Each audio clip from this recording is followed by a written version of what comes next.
فأغرقهم ثم رددناه أسفل سافلين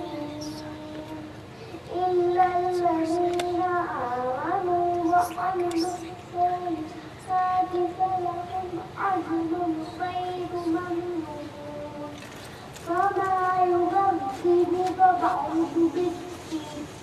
بالدين أليس الله بأحكم الحاكمين صدق الله العظيم.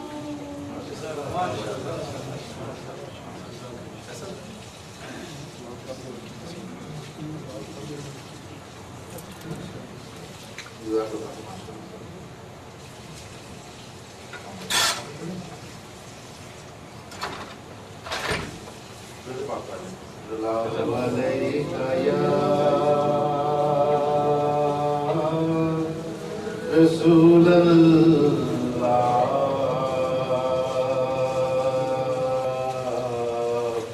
وسلم علیک یا حبیب اللہ.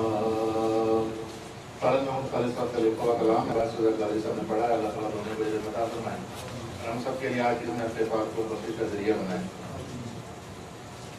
غم سبھی راہ تو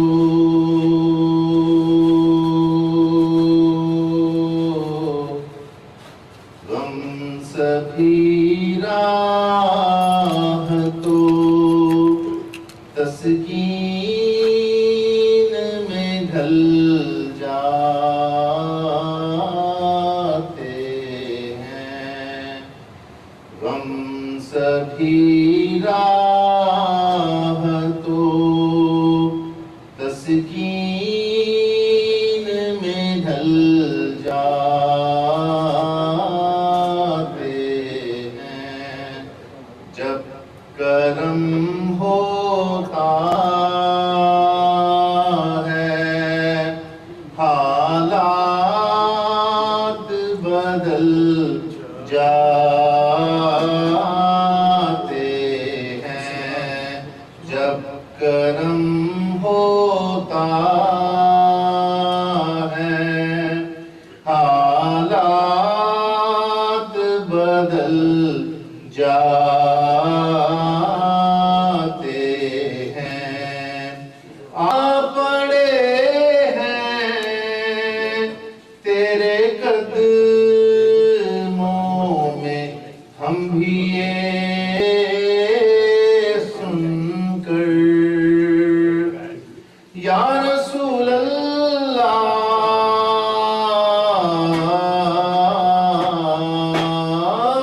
آ پڑے ہیں تیرے قدموں میں ہم بھی یہ سن کر کہ جو تیرے قدموں میں گرتے ہیں سنبھل جاتے ہیں. آقا جو تیرے قدموں میں گرتے ہیں سنبھل جاتے ہیں. کوئی دیکھے تو صحیح ان کی دہائی دے کر. کوئی دیکھے تو صحیح ان کی دہائی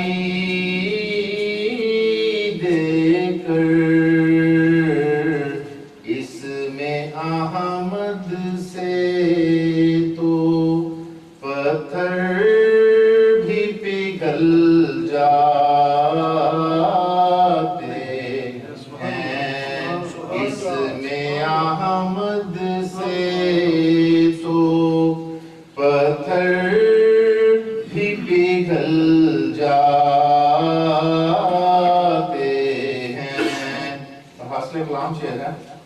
اس میں احمد کا وظیفہ ہے ہر ایک غم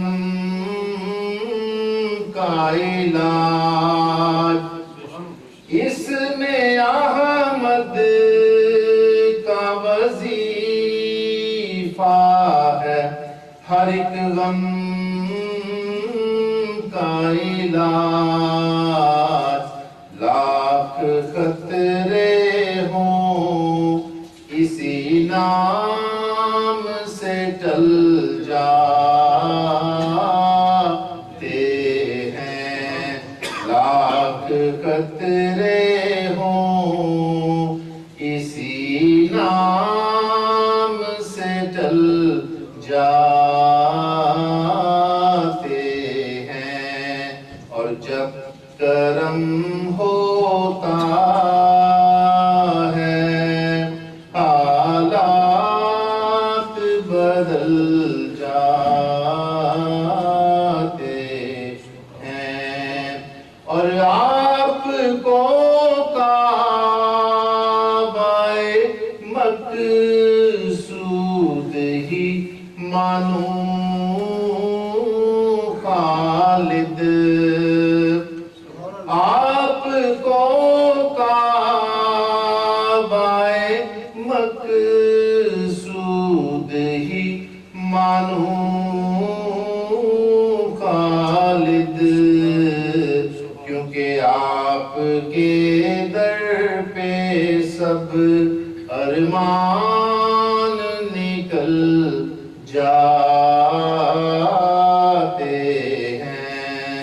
آپ کے در پہ سب ارمان نکل جاتے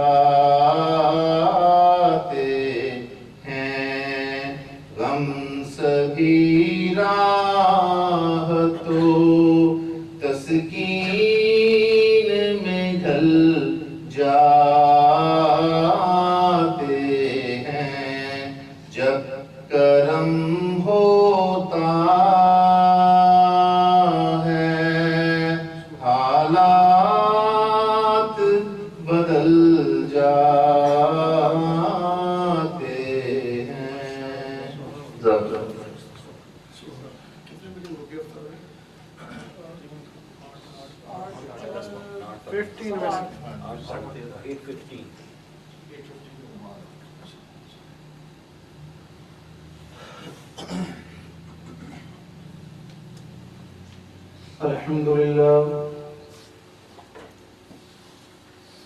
الحمد لله الذي هدانا لهذا وما كنا لنهتدي لولا أن هدانا الله. لا شريك له ولا نظير له ولا ند له ولا مثل له ولا مثال له. ونشهد أن لا إله إلا الله وحده لا شريك له. ونشهد أن سيدنا وسندنا ونبينا وشفيعنا أعلانا ومولانا نورنا ونور دنيانا ونور ديننا ونور قبورنا ونور صدورنا ونور قلوبنا ونور أولنا ونور آخرنا ونور ظاهرنا ونور باطننا سيدنا ومولانا محمدا عبده ورسوله. أما بعد فأعوذ بالله من الشيطان الرجيم. بسم الله الرحمن الرحيم. إلا تنصروه فقد نصره الله إذ أخرجه الذين كفروا ثاني اثنين إذ هما في الغار إذ يقول لصاحبه لا تحزن إن الله معنا فأنزل الله سكينته عليه وأيده بجنود لم تروها وجعل كلمة الذين كفروا السفلى وكلمة الله هي العليا والله عزيز حكيم. اللهم صل على محمد وعلى آل محمد كما صليت على إبراهيم وعلى آل إبراهيم إنك حميد مجيد. اللهم بارك على محمد وعلى آل محمد كما باركت على إبراهيم وعلى آل إبراهيم إنك حميد مجيد اللهم صل على محمد صل على آل محمد صل على جمال محمد صل على كمال محمد صل على قال محمد صل على حال محمد صل على نفس محمد صل على روح محمد صل على جسد محمد صل على روضة محمد اللهم صل على محمد وعلى آل محمد صلى الله عليه وسلم. الصلاة والسلام عليك يا سيدي يا رحمة للعالمين وعلى آلك وصحابك يا سيدي يا خاتم النبيين. یا الہی جب تک جسم میں جان رہے تجھ پہ صدقے تیرے محبوب پہ قربان رہے. میں رہوں یا نہ رہوں پر دل کی یہ دعا ہے کہ نزا کے وقت ہمارا سلامت ایمان رہے. میری زندگی کا مقصد تیرے دین کی سرفرازی. میں اسی لیے مسلمان میں اسی لیے نمازی. خودی کو کر بلند اتنا کہ ہر تقدیر سے پہلے خدا بندے سے خود پوچھے بتا تیری رضا کیا ہے. شان صدیق و فاروق دا کی دساں کیتا اللہ نے جنہ کا اونچا شان. سبز گنبد دے اندر جو سجدی سی تھا کملی والے دے یاراں دے کمیاں گئی. مولا صلی وسلم دائما ابدا علی حبیبک خیر الخلق کلہم. ثم الرضا عن ابی بکر وعن عمر وعن علی وعن عثمان ذی الکرم. پروردگار عالم جل جلالہ وعظم والہ واتم برہانہ وعظم شانہ وحدہ لا شریک حمد و ثنا. آقا نامدار مدنی تاجدار حبیب گردگار احمد مختار جان کائنات اصل کائنات روح کائنات باعث تخلیق کائنات منبع کمالات بہار کائنات سیاہ لا مکان سید مرسلان شہنشاہ کن مکان شاہ خوبان سید الانبیاء امام الانبیاء خطیب الانبیاء شافع روز جزا احمد مجتبی جناب حضرت محمد مصطفیٰ صلی اللہ علیہ وآلہ وسلم کی ذات اقدس و طہر پہ درود و سلام پیش کرنے کے بعد نہایت ہی واجب الاحترام برادران اسلام عزت مآب دختران اسلام. آج کا یہ پروگرام امیر المومنین امام المتقین خلیفہ برحق خلیفہ بلا فصل افضل الخلق بعد الانبیاء والمرسلین بالتحقیق حضرت سیدنا ابو بکر صدیق عتیق رضی اللہ تعالی عنہ آپ کی یاد میں انعقاد پذیر ہے.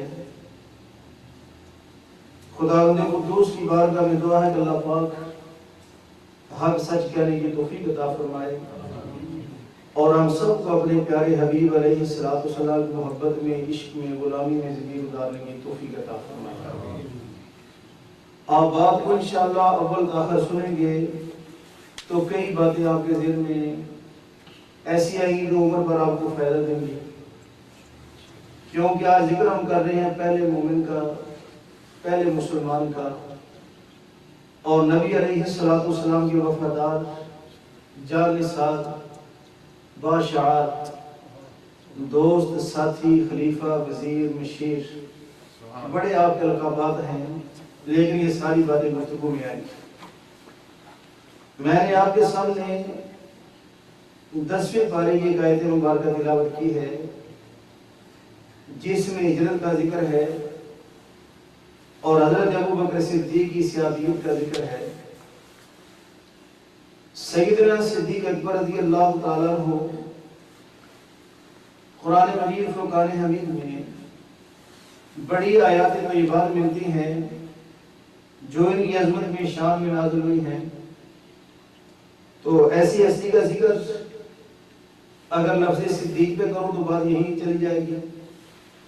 اگر ہجرت کی بات کروں تو میں تو عاشق مزاج آدمی ہوں کہ اپنے پیارے نبی علیہ السلام کی عشق والی باتیں کرنا، حضور پاک علیہ السلام کی محبت والی باتیں کرنا، یہ میرا مزاج ہے. تو راستے میں جتنے واقعات آئے بات اسی پہ چلی جائے گی. اور اگر میں بات کروں سیدنا صدیق اکبر کی خلافت کی تو اتنا سنہری دور ہے کہ بات اسی پہ گھومتی رہے گی. اگر مثال میں میں بات کروں کہ افوت کیسے ہوئے تو یقین جانے کہ اس کا ایک اپنا ہی رنگ ہے. تو لہٰذا میں نے کوشش کی کہ میں خلاصہ ترتیب کر کے آپ کو گوش گزار کر دوں، کیونکہ مہینے 2 مہینے کے بعد آنا ہوتا ہے. نہ جانے اس کے بعد ہمیں کب موقع ملے یا نہ ملے تو اللہ پاک کو پتہ ہے. تو اس لیے توجہ فرمائے. حضرت سیدنا صدیق اکبر رضی اللہ تعالیٰ عنہ کو آپ نے زمانہ جاہلیت میں بھی نہ کبھی کفر کیا، نہ شرک کیا اور نہ بت کی پوجا کیا. کتابوں میں آتا ہے کہ جب آپ تھوڑے سے بڑے ہوئے تو آپ کے والد جن کا نام تھا ابو قحافہ آپ بت خانے میں لے کر گئے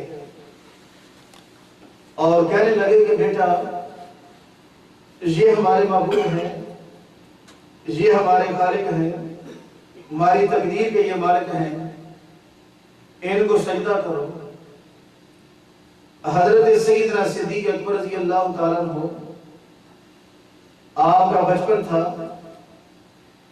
آپ نے بت کو خطاب کر کے کہا کہ میں بھوکا ہوں، اگر تو خدا ہے تو مجھے کھانا کھلا. میں ننگا ہوں، اگر تو خدا ہے مجھے کپڑا پہنا. میں بیمار ہوں، اگر تو خدا ہے مجھے شفا دے. لیکن کوئی جواب نہ آیا. آپ نے ایک پتھر پکڑا اور فرمایا کہ تمہیں مارنے لگا ہوں، اگر تو خدا ہے تو اپنے آپ کو مجھ سے بچا. آپ نے پتھر مارا اور بت کے ٹکڑے ٹکڑے ہو گئے. آپ کے والد لے کر ان کی والدہ کے پاس آئے. آپ نے کہا کہ تیرے بیٹے نے عظیم کام کیا ہے. تو والدہ نے یہ کہا اسے کچھ نہ کہو کہ جب یہ میرے پیٹ میں تھے تو مجھے غیب سے آوازیں آتی تھی کہ یا امت اللہ بالتحقیق اب شریف بالولد العقیق اسمہ فی السماء صدیق وصاحب محمد و رفیق. کہ اللہ کی بندی تجھے خوشخبری ہو کہ تیرے گھر وہ بیٹا آ رہا ہے جس کا آسمانوں میں نام صدیق ہے اور جو محمد مصطفیٰ صلی اللہ علیہ وسلم کا صحابی و رفیق ہوگا. اس لیے سے کچھ نہ کہو. حضرت ابوبکر صدیق رضی اللہ تعالیٰ عنہ نے زمانہ جاہلیت میں بھی کبھی کفر شرک نہیں کیا اور سلیم الفطر تاب شخصیت ہے. دعویٰ نبوت ہوا. میرے اور آپ کے آقا علیہ السلام سے 2 سال چھوٹے تھے عمر میں. تو ملک شام میں گئے. آپ نے ایک خواب دیکھا اور خواب میں کیا دیکھتے ہیں کہ چاند اور ستارے آپ کی گود میں آ گئے اور آپ نے ان کو پکڑ کر سینے سے لگا لیا. حضور علیہ السلام کی بارگاہ میں آنے سے پہلے یہ ملک شام میں تھے. ایک راہب کے پاس یہ مخبر کے پاس گئے. اسے کہا کہ میں نے اس طرح خواب دیکھا ہے. تو اس راہب نے یہ پوچھا کہ آپ یہ بتلائیں آپ کا خاندان کون سا ہے. آپ نے فرمایا قریش. کہا کس شہر سے آئے؟ فرمایا مکہ سے. کیوں آئے ہوئے؟ فرمایا تجارت کے لیے. اس نے کہا کہ تمہیں خوشخبری ہو کہ پیغمبر آخر الزمان صلی اللہ علیہ وسلم تشریف لا چکے ہیں اور دنیا میں تم ان کے وزیر ہوں گے اور ان کے وصال کے بعد تم ان کے خلیفہ ہوں گے. حضرت سیدنا صدیق اکبر رضی اللہ تعالیٰ عنہ نے اعلان نبوت کو سن رکھا تھا۔ اس طرح حضور علیہ السلام تشریف فرما ہے، آپ کی بارگاہ میں حاضر ہو گئے، عرض کیا کہ حضور کوئی معجزہ دکھلائیں۔ آپ توجہ فرمائیں کہ صدیق کے نعرے لگانا یا شان صحابہ بڑا ماننے والے، لیکن ان باتوں سے نظر چرا لینا یہ انصاف کے خلاف ہے کہ سیدنا صدیق اکبر مومن کیسے ہو، ایمان کیسے لائے۔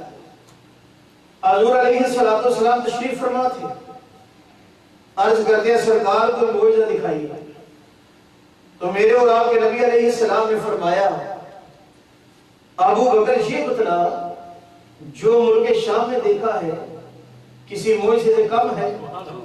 آپ نے فوراً کلمہ پڑھا، مسلمان ہو۔ اور آپ کا ایمان لانا کیا تھا؟ اگر کسی بندے کو کہیں خواب بھی آتی ہے تو میرے نبی اس کو بھی جانتے ہیں۔ یہ ابو بکر صدیق کا ایمان تھا۔ دعا کر کہ اللہ تعالیٰ ہمیں اپنے نبی پر ایسا ایمان رکھنے کی توفیق عطا فرمائے، کیونکہ ایمان جو ہے یہ بنیاد ہے، اس کے آگے اعمال ہیں یہ پھل پھول ہیں۔ پھل پھول تبھی لگتے ہیں جب جڑیں مضبوط ہوتی ہیں۔ جتنا ایمان اچھا ہوگا اتنے اعمال کے اندر ایک ذائقہ ہوگا، اعمال کے اندر چاشنی ہوگی اور چہرے پہ نور ہوگا، سینے میں سرور ہوگا۔ حضرت جبیر بن مطعم نبی علیہ السلام کے صحابی رضی اللہ تعالیٰ عنہ، یہ وہ جلیل و قدر صحابی ہیں کہ جو قیدی چھڑانے کے لیے آئے تھے حضور علیہ السلام کے پاس، نماز مغرب کا وقت تھا اور سرکار نماز پڑھا رہے تھے، تو 27ویں پارے کی آیات طیبات وَالطُّورِ وَكِتَابٍ مَّسْطُورٍ فِي رَقٍّ مَّنشُورٍ وَالْبَيْتِ الْمَعْمُورِ وَالسَّقْفِ الْمَرْفُوعِ وَالْبَحْرِ الْمَسْجُورِ، کیسا سما ہوگا کہ قرآن نماز میں وہ ہستی پڑھ رہے ہیں جن پر قرآن نازل ہوا ہے۔ آج دیکھیں اگر ایمان ہو موجود تو قاری صاحب پڑھنے والے تو بے ساختہ زبان سے نکلتا ہے سبحان اللہ۔ کوئی آدمی پوچھے جی کیا کہا جا رہا ہے، پتہ نہیں، مزہ بڑا ہے، ٹھیک ہے ایمان ہے اور مسلمان کو سرور آنا چاہیے، لیکن وہ سما کیسا ہوگا کہ جب نبی علیہ السلام تلاوت فرما رہے ہیں اور حضرت جبیر انہوں نے سنا اپنے کانوں سے، تو سرکار نے سلام پھیرا، جسم کانپ رہا تھا، عرض کہ حضور آئے تو کسی اور نیت سے تھا لیکن اپنا غلام بنا دیں۔ یہ وہ صحابیاں فرماتے ہیں کہ میں ملک شام میں گیا، ملک شام کے لوگ یہودی سے زیادہ تر اہل کتاب تھے، انہیں پتہ چلا کہ وہاں کوئی آدمی آیا ہے، کثرت سے وہ جمع ہو گئے اور کہنے لگے یار ایک بات بتلا کہ تیرے شہر میں ایک نبی ہے اور امی ہے اور اس نے دعویٰ کر رکھا ہے کہ میں نبی ہوں، کیا آپ اس کو جانتا ہے؟ حضرت جبیر آپ فرماتے ہیں ہاں الحمدللہ کثرت سے لوگ ان کے حلقے غلامی میں آ رہے ہیں اور ان کا دین جو ہے یہ پھیلتا جا رہا ہے۔ وہ کہنے لگے کہ کیا تو ان کو دیکھا ہے اور بتا سکتا ہے ان کی شکل کیسی ہے؟ آپ نے فرمایا ہاں بتا سکتا۔ ایک کمرے میں لے گئے، اس کمرے کے اندر بڑی بڑی تصویریں تھیں، کیونکہ نسل در نسل یہ بات تو آ رہی تھی کہ پیغمبر آخر الزمان تشریف لا رہے ہیں۔ کمرے میں تصویریں کریں ان میں سے کون ہے وہ نبی؟ حضرت جبیر رضی اللہ تعالیٰ عنہ نے نظر اس طرح دوڑائی، دیکھا، فرمایا میں تو وہ نہیں ہے۔ کہتے ہیں چلو آگے دوسرے کمرے میں لے گئے اور سب سے پہلے اور بڑے اہم جگہ پہ سرکار کی تصویر انہوں نے لگائے رکھی تھی جو اپنی کتابوں میں دیکھی، جس نقشہ دیکھا۔ کہنے لگے ان میں حضرت جبیر رضی اللہ تعالیٰ عنہ فرماتے ہیں میں نے کہا کہ امتحان ہو ذرا، میں نے کہا کہ تم یہ بتلاؤ ہیں ان کے اندر لیکن تمہیں کس ہستی کی انتظار ہے؟ انہوں نے حضور علیہ السلام کی تصویر پہ ہاتھ رکھا اور کہنے لگے کہ ہمیں ان کی انتظار ہے۔ حضرت جبیر فرماتے ہیں کہ بالکل صحیح ہے، یہ نبی ہے، امی ہے، کسی استاد سے پڑھا نہیں، کسی اسکول میں گئے نہیں، لیکن جو خبریں دیتے ہیں یہ خبریں ہیں، اس سے بھی پار کی خبریں ہیں، اور بالکل تم ٹھیک کہہ رہے ہیں۔ حضرت جبیر فرماتے ہیں کہ میں نے دیکھا کہ ایک بندہ ہے، اس نے نبی علیہ السلام تصویر کے اندر آپ کے پاؤں پہ ہاتھ رکھے ہوئے ہیں اور چہرہ نظر نہیں آ رہا۔ میں نے کہا کہ یہ کون ہے؟ تصویر دیکھ رہا ہے، پہچان نہیں رہا، لیکن حضور علیہ السلام کے پاؤں پہ ہاتھ رکھے۔ تو کہنے لگے کہ ہم نے اپنی کتابوں پڑھ کے یہ تصویر بنائی تھی کہ یہ آدمی ہے، نام ان کا ابو بکر اور صدیق ان کا لقب ہے، اور یہ اس نبی امی کے دنیا میں وزیر ہوں گے اور ان کے وصال کے بعد ان کا خلیفہ ہوں گے۔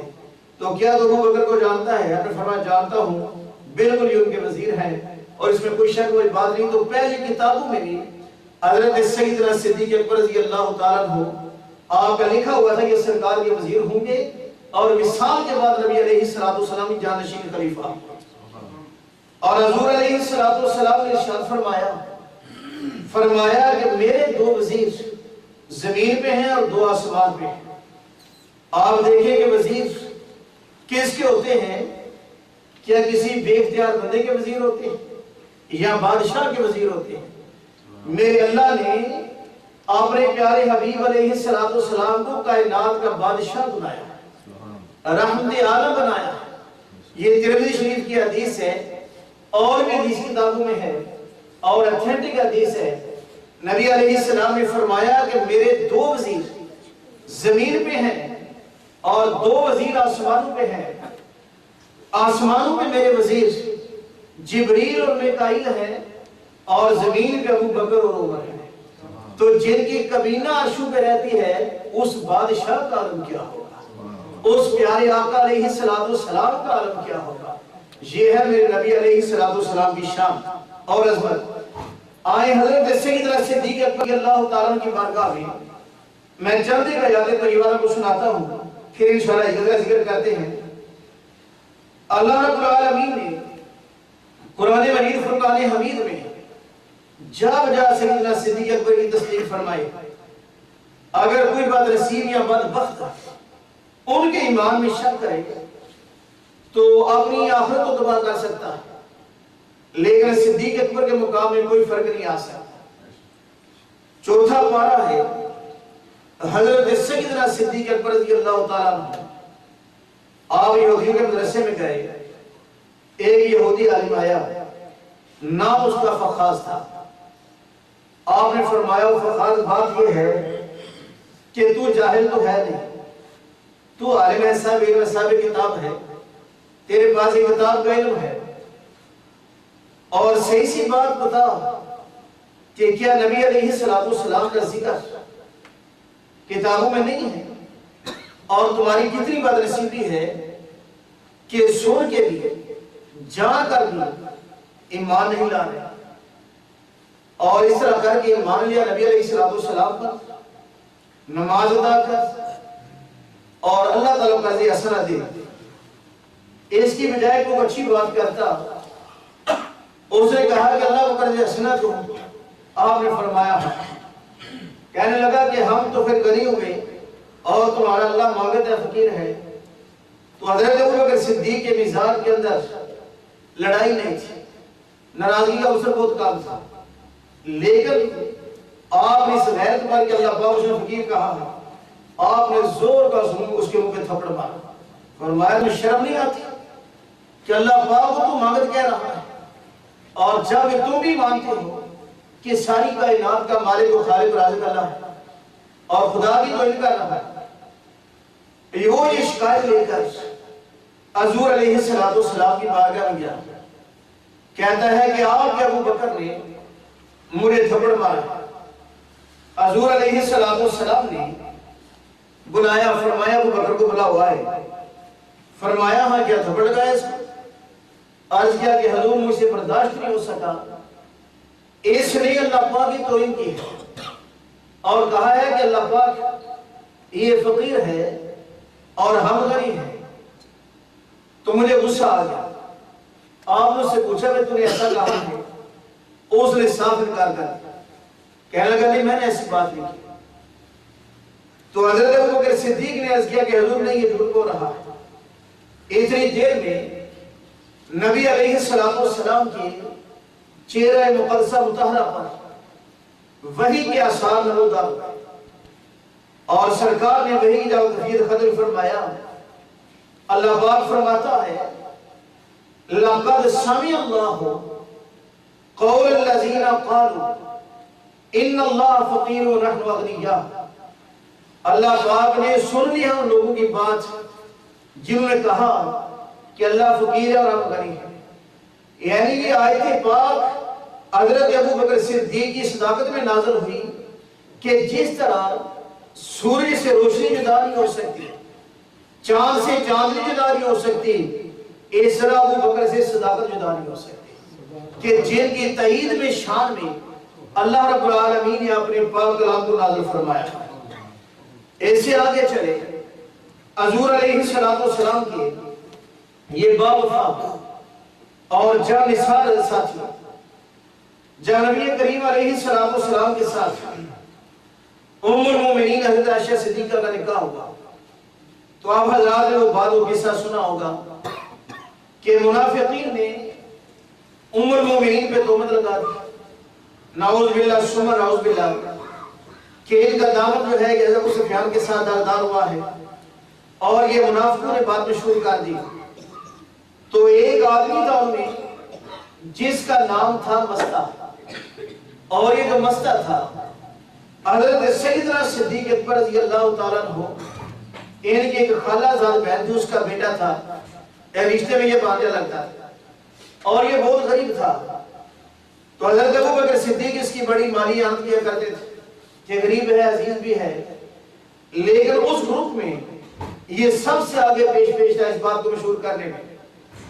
اور جب حضرت سیدنا صدیق اکبر رضی اللہ تعالیٰ پتہ چلا تو آپ نے اس پر جو خیرات فرماتے تھے، جو شفقت کرتے، اعانت کرتے، خدمت کرتے، ہیلپ کرتے، آپ نے وہ روک دی اور رب کائنات نے آیات طیبات نازل فرما دی، فرمایا کہ وَلَا شَاكِرُ الْفَضْلِ مِنْكُمْ وَالسَّاعَةِ أَنْ يُؤْتُوا الْقُرْبَى وَلْيَعْفُوا وَلْيَصْفَحُوا أَلَا تُحِبُّونَ أَن يَغْفِرَ اللَّهُ لَكُمْ۔ اس آیت کا مفہوم یہ ہے کہ جو صاحب فضل ہے، ثروت ہے، مال والے ہیں، اچھے ہیں، انہیں چاہیے کہ ان کو معاف کر درگزر کر دے، معاف کر دے۔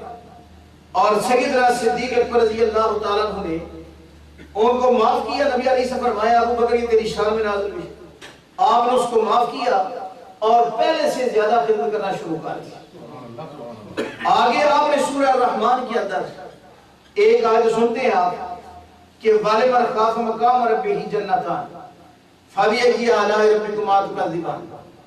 اس آیت کا شان نزول یہ ہے ملے مقوم کہ حضرت سیدنا صدیق اکبر رضی اللہ تعالیٰ عنہ آپ ایک باغ میں کھڑے تھے، آپ نے دیکھا کہ ایک پرندہ وہ بڑی خوشی سے کبھی ادھر جا رہا ہے، آپ نے دیکھ کے ٹھنڈی آ بھری، سانس لیا، کہا کہ تو کتنا خوش نصیب ہے کہ مرنے کے بعد تجھے کوئی حساب نہیں ہوگا، کاش تیری جگہ میں پیدا ہو جاتا کہ مرنے کے بعد مجھے حساب نہ ہوتا۔ بس دل ہی دل کے اندر اللہ پاک سے ڈر رہے ہیں اور اتنا خوف پیدا ہوا۔ اور یاد رکھنا کہ جس بندے کا جتنا بڑا مقام ہوتا ہے وہ اللہ پاک سے اتنا بڑا ڈرتا ہے۔ آپ اولیاء اللہ کی زندگی پڑھے نا، ساری رات خدا کی بات کر رہے ہیں اور شاہ کا وضو کیا ہے، صبح تک دوسرا وضو نہیں۔ تو آج کل کے دورے حاضر کے پیر ان کا لباس دیکھیں، ان کی گاڑیاں دیکھیں، ان کی کوٹھیاں دیکھیں، اور جو امیر ہوتا ہے اس کے دروازے کھلے ہیں تو غریب کا تو پتہ نہیں ہے جائے اس سے میں نے کیا لینا ہے۔ نعوذ باللہ من ذالک، استغفر اللہ۔ کوئی مریض اس طرح خارش کرے تو پیر صاحب یہ عشاء کی بڑے شاعری کا نذرانہ نکالنے لگے، یہ تو حالت ہوگی۔ وہ اللہ والے ایسے نہیں تھے، ان کے دلوں میں یہ باتیں نہیں تھیں، ساری زندگیاں خدا کی بات کر رہے ہیں۔ تو حضرت سیدنا صدیق اکبر رضی اللہ تعالیٰ یہ بات کر رہے ہیں اور اللہ کا خوف ہے کہ حضور علیہ السلام پر یہ وحی نازل ہو گئی کہ وَلِمَنْ خَافَ مَقَامَ رَبِّهِ جَنَّتَانِ، کہ جو اپنے رب سے ڈر کر کھڑا ہو گیا اس کے لیے ایک نہیں بلکہ خدا نے دو جنتیں رکھی ہیں. فَبِأَيِّ آلَاءِ رَبِّكُمَا تُكَذِّبَانِ. اور یہ بھی تم اپنے رب کی کس کس نعمت کو جھٹلاؤ. اور یہ آیات طیبات بھی حضرت سیدنا صدیق اکبر کی شان میں نازل ہوئی. اللہ اکبر. حضرت امام راضی رحمت اللہ تعالی نے بڑا پیارا واقعہ لکھا ہے. ابھی تک آپ نے صداقت کے بات سن رہے ہیں, بات کو سمجھتے جا رہے ہیں. آپ فرماتے ہیں کہ نبی علیہ السلام نے سیدنا صدیق اکبر کو ایک انگوٹھی دی. فرمایا کہ جاؤ اس پر لکھا کے لاؤ لا الہ الا اللہ, اللہ پاک کا نام. حضرت سیدنا صدیق اکبر گئے اور نقاش سے یہ کہا اس پر لکھو لا الہ الا اللہ محمد رسول اللہ. نقاش نے یہ لکھا, انگوٹھی دے دیا, انگوٹھی لے کے چلے. اور جب وہ انگوٹھی نبی علیہ السلام کے پاس آئی, اوپر لکھا ہوا تھا لا الہ الا اللہ محمد رسول اللہ ابو بکر صدیق خلیفۃ رسول اللہ صلی اللہ علیہ وسلم. حضور علیہ السلام نے فرمایا ابو بکر کو بلاؤ. آئے حضور حاضر. فرمایا اوپر کیا لکھا ہوا. آپ نے دیکھا تو یہ 3 کلمات. عرض کیا حضور میرا خدا جانتا ہے کہ میرے امام نے یہ گواہی نہیں دی کہ اللہ کا نام آپ کے بغیر میں لکھوں, کیونکہ کون سی عبادت ہے جس میں خدا تعالیٰ کے نام کے ساتھ آپ کا نام نہیں. یہ میں نے ضرور کہا ہے اس کو کہ لکھو لا الہ الا اللہ محمد رسول اللہ, لیکن جو آگے ہے یہ میں نے نہیں کہا اور نہ میں نے لکھوایا ہے. اتنی دیر میں سیدنا جبریل علیہ السلام حاضر ہو گئے. عرض کیا یا رسول اللہ صلی اللہ علیہ وسلم, اللہ پاک فرماتا ہے کہ ابو بکر نے یہ پسند نہیں کیا کہ حبیب تیرے اور میرے نام میں جدائی ہو جائے, اور میں نے یہ پسند نہیں کیا کہ تیرے نام میں ابو بکر کے نام میں جدائی ہو جائے. آگے ہم نے خود لکھوایا ہے. آپ اندازہ فرمائیے یہ مقام ہے سیدنا صدیق اکبر رضی اللہ تعالیٰ عنہ کا. حدیث میں آتا ہے ایک غزوہ ہوا, غالباً غزوہ احد ہے یا کوئی اور ہے. رات کو میں نے کوشش کی مجھے غزوہ ملے, لیکن وقت مختصر تھا, میں اس پر ڈیٹیل سے نہیں جا سکا, لیکن بات ٹھیک ہے. ایک غزوہ ہے, ایک مائی صاحب کا ایک بیٹا تھا. بیٹا بڑا لاڈلا, بڑا پیارا. تو ہر ماں کو اپنے بچے بڑے پیارے ہوتے ہیں, لیکن وہ مائی کتنی شان والی ہے جو دین کے لیے اپنے بچوں کو وقف کرتی ہے اور قربان کرتی ہے. اور آج بھی اگر ماں کی یہ خواہش پیدا ہو جائے کہ میرا بیٹا دین سیکھے, واللہ وہ ماں باپ کی قدر کرے گا, عزت کرے گا, اس کو پتا ہے کہ ماں باپ کا مقام کیا ہے. آج اگر گھروں میں اسے بے سکونی ہے نا, پریشانی, اس کی وجہ بچوں کو ہم مول دیتے نہیں ہیں اور نہ ان کو دین سکھاتے ہیں, تو پھر یہی کچھ ہوگا. اردرس وہ مائی صاحب کا بیٹا شہید ہو گیا. تو جب وہ جنگ ختم ہوئی, واپس سے ابا آ رہے تھے, سب سے پہلے نبی علیہ السلام سے ملاقات اس مائی صاحب. وہ پوچھتے ہیں حضور میرے بیٹے کا کیا حال ہے. آپ نے فرمایا میرے پاس علی آ رہا ہے, اسے پوچھ لینا. اور اتنی دیر میں حیدر کرار مولا علی تشریف لائے. وہ مائی کہتی علی میرے بیٹے کا کیا حال ہے. اور مولا علی یہ سمجھ گئے کہ نبی علیہ السلام نے اس پر نہیں بتلایا, اس کے دل میں کہیں چوٹ نہ لگی. آپ نے فرمایا کہ میرے پاس وہ عثمان آ رہے ہیں, اسے پوچھ لینا. چنانچہ عثمان غنی آ گئے. وہ مائیت گئے عثمان اٹھ جائیں, میرے بیٹے کا کیا حال ہے. حضرت عثمان غنی نے یہ سوچا, نہ تو نبی علیہ السلام نے بتلایا, نہ علی المرتضیٰ نے بتلایا, تو لہذا میں بھی نہیں بتلاتا. آپ نے فرمایا کہ میرے پاس وہ ابو بکر آ رہے ہیں, کیونکہ ہر محاذ میں ابو بکر ساتھ ہوتے سرکار کے, لیکن آخر وقت تک, یعنی پہلے نہیں آتے تھے, آخر وقت تک اسی جگہ پر رہتے. اتنی دیر میں سیدنا صدیق اکبر آ گئے ہیں. مائی کہتے ہیں ابو بکر میرے بیٹے کا کیا حال ہے. آپ نے فرمایا کہ میرے پیچھے تیرا بیٹا آ رہا ہے, وہ تو شہید ہو گیا اور بے جان جسم پڑا ہے. فرمایا میرے پیچھے تیرا بیٹا آ رہا ہے.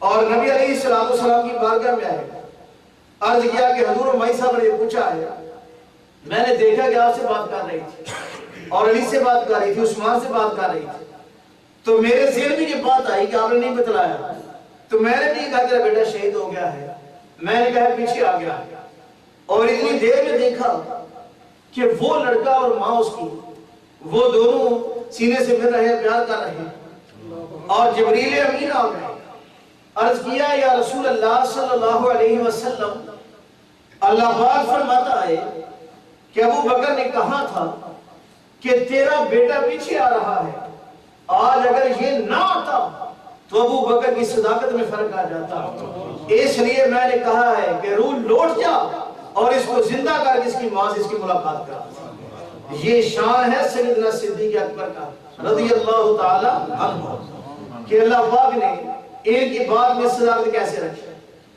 اور حضرت مولا علی کا راضی کرے، آپ ممبر پہ بیٹھے ہوئے ہیں، آپ نے اللہ کی قسم کھائی، دیکھیں میں قسم کھوں آپ مجھے صحیح طریقے سے جانتے نہیں، پتہ نہیں میں جھوٹی کھاؤں یا سچی کھاؤں، دونوں طرح کا استعمال ہو سکتا ہے، لیکن حضرت علی المرتضیٰ کا زمانہ جانتا ہے جھوٹی قسم کھانا تو دور کی بات ہے، جھوٹ ان کے قریب نہیں آ سکتا تھا۔ چنانچہ آپ نے قسم کھائی ممبر پر بیٹھ کر، فرمایا کہ اللہ کی قسم ان اللہ قد انزل من السماء ابو بکر صدیق، کہ ابو بکر کا جو لقب صدیق ہے یہ اللہ پاک نے آسمان سے نازل فرمایا، یہ آسمان سے نازل فرمایا، یہ مولا علی قسم کھا کے کہہ رہے ہیں۔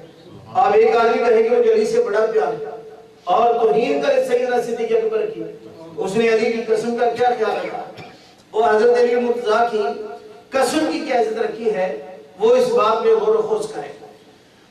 اور حضرت سیدنا صدیق اکبر رضی اللہ تعالیٰ عنہ جب نبی علیہ السلام معراج سے واپس آ رہے تھے، تو آپ کو پتا ہے معراج کا واقعہ، مسجد حرام سے مسجد اقصی سارے پیغمبر بھی آئے، پھر ساتواں آسمان کی سیر کر کے لامکان سے خدا سے ملاقات کر کے سرکار آئے، تو آپ نے فرمایا جبریل واقعہ تو یہ سارا ٹھیک ہے اور تجھے پتا مجھے پتا میرے خدا کو پتا، لیکن میری قوم کیسے مانے گی، وہ تو سمجھ نہیں پاتا نہیں مانے کیسے مانے گی۔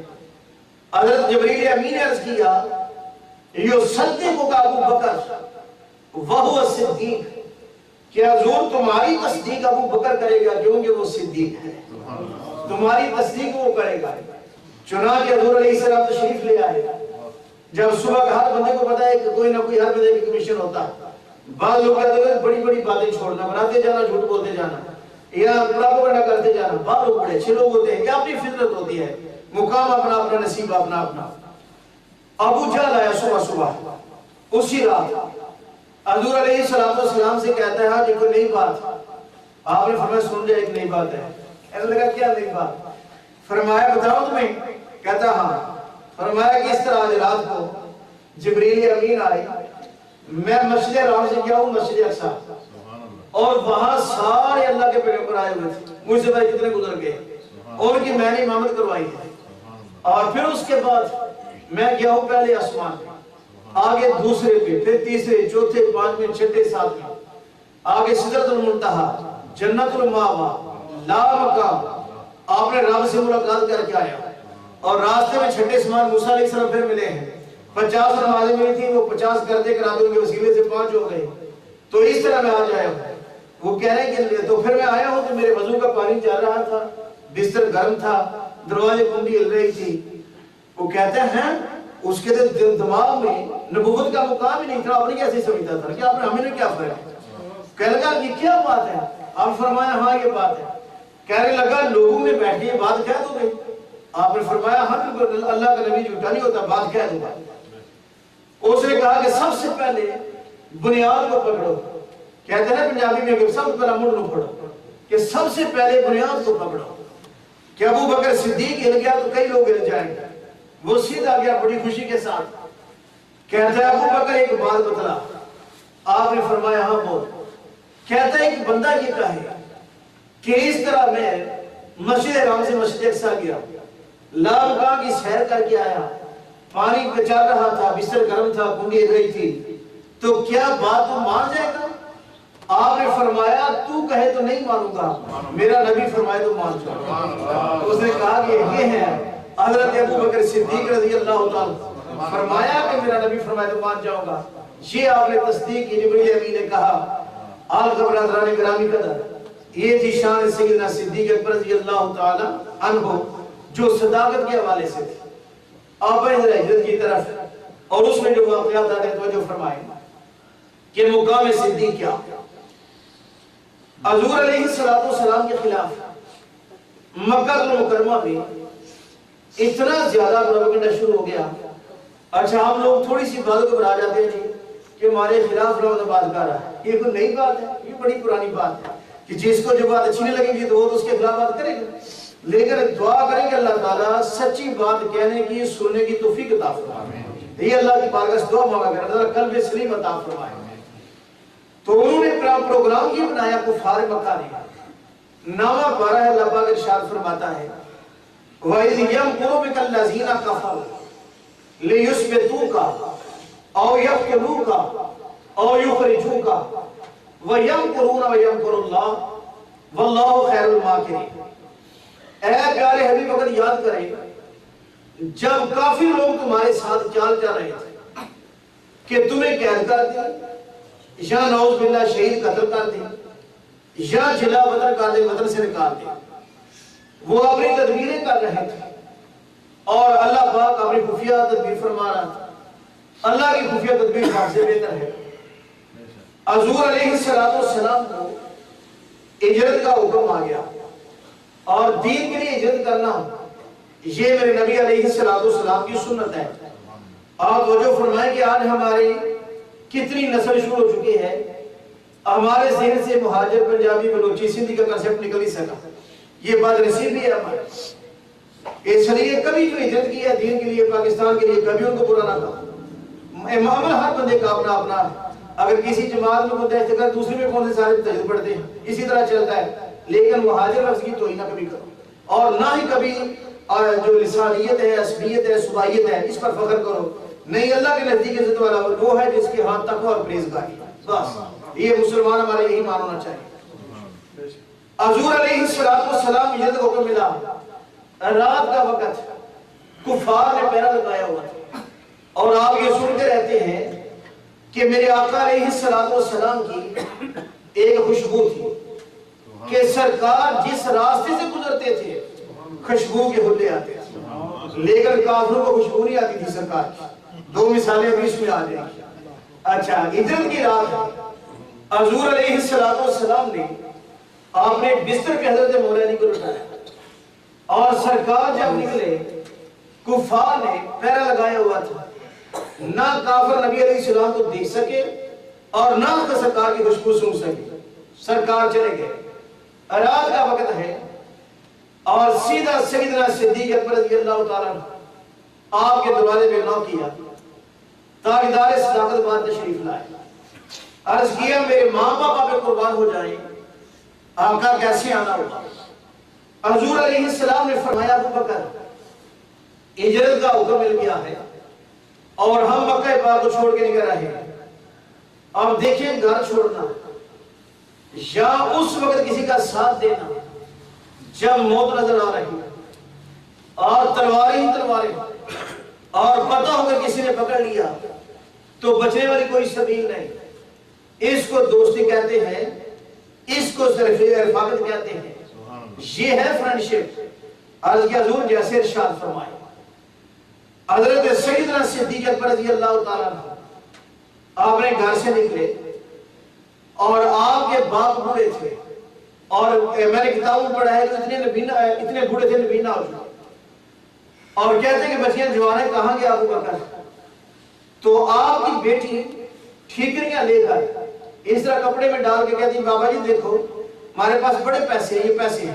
اس طرح ان کے دل کو تھوڑا سا سکون ہو جاتا ہے کیونکہ فکر تھا جب سیدنا صدیق اکبر نبی علیہ السلام کے ساتھ چل رہے ہیں تو سرکار دو عالم صلی اللہ علیہ وسلم پاؤں کے اگلے حصے سے جو پنجے اس پہ چل رہے تاکہ کھوجی کو کھلے کا پتہ نہ چلے۔ حضور علیہ السلام کے پاؤں بھر کے زخمی ہوئے اور تاجدار صداقت کرتے ہیں حضور آپ میرے کندھوں پہ سوار ہو جائیں اور سرکار میں آپ کو اٹھا کر لے جاتا ہے. اللہ اکبر. آپ دیکھیں کہ اگر کسی نسبت کی چیز سرکار سے ہو جائے تو بڑی اعلیٰ بن جاتی ہے. آج میں نے کسی دوست سے پوچھا اشارہ کر سمجھ جانا کیونکہ امت آگے ہی فرقہ واریت میں شکار ہے. ہم کوئی سمت لے کر چلنا چاہتے ہیں کہ اللہ تعالیٰ کرے ہمیں محبت رسول مل جائے. کہ کسی دوست نے کہا, میں نے اس سے پوچھا یار یہ جو گھوڑا ہے کیوں نکال دے؟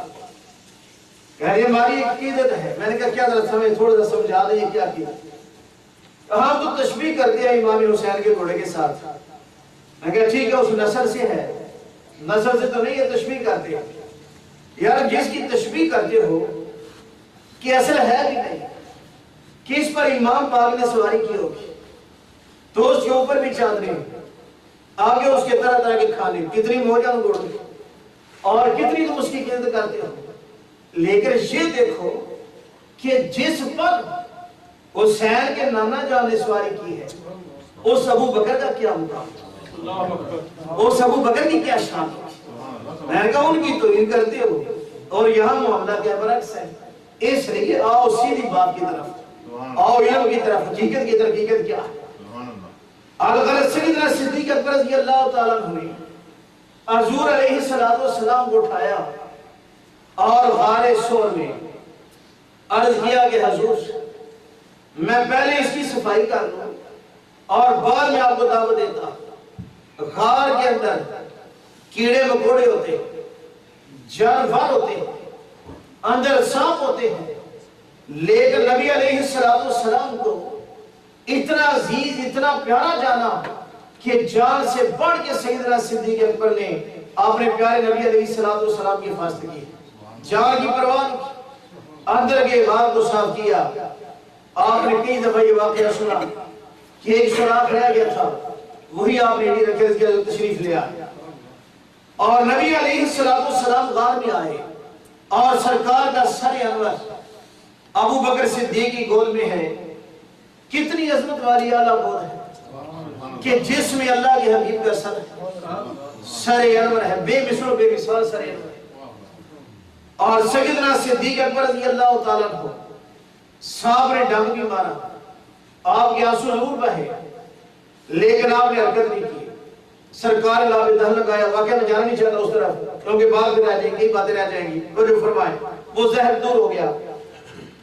اور حضرت ابوبکر صدیق رضی اللہ تعالیٰ عنہ کے آنکھوں میں آنسو ہیں.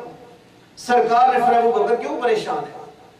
عرض کیا حضور جو کافر ہیں غار کے دروازے تک آگے, منہ تک آگے, اگر اندر آگے تو سرکار آپ کی جان کو خطرہ ہے.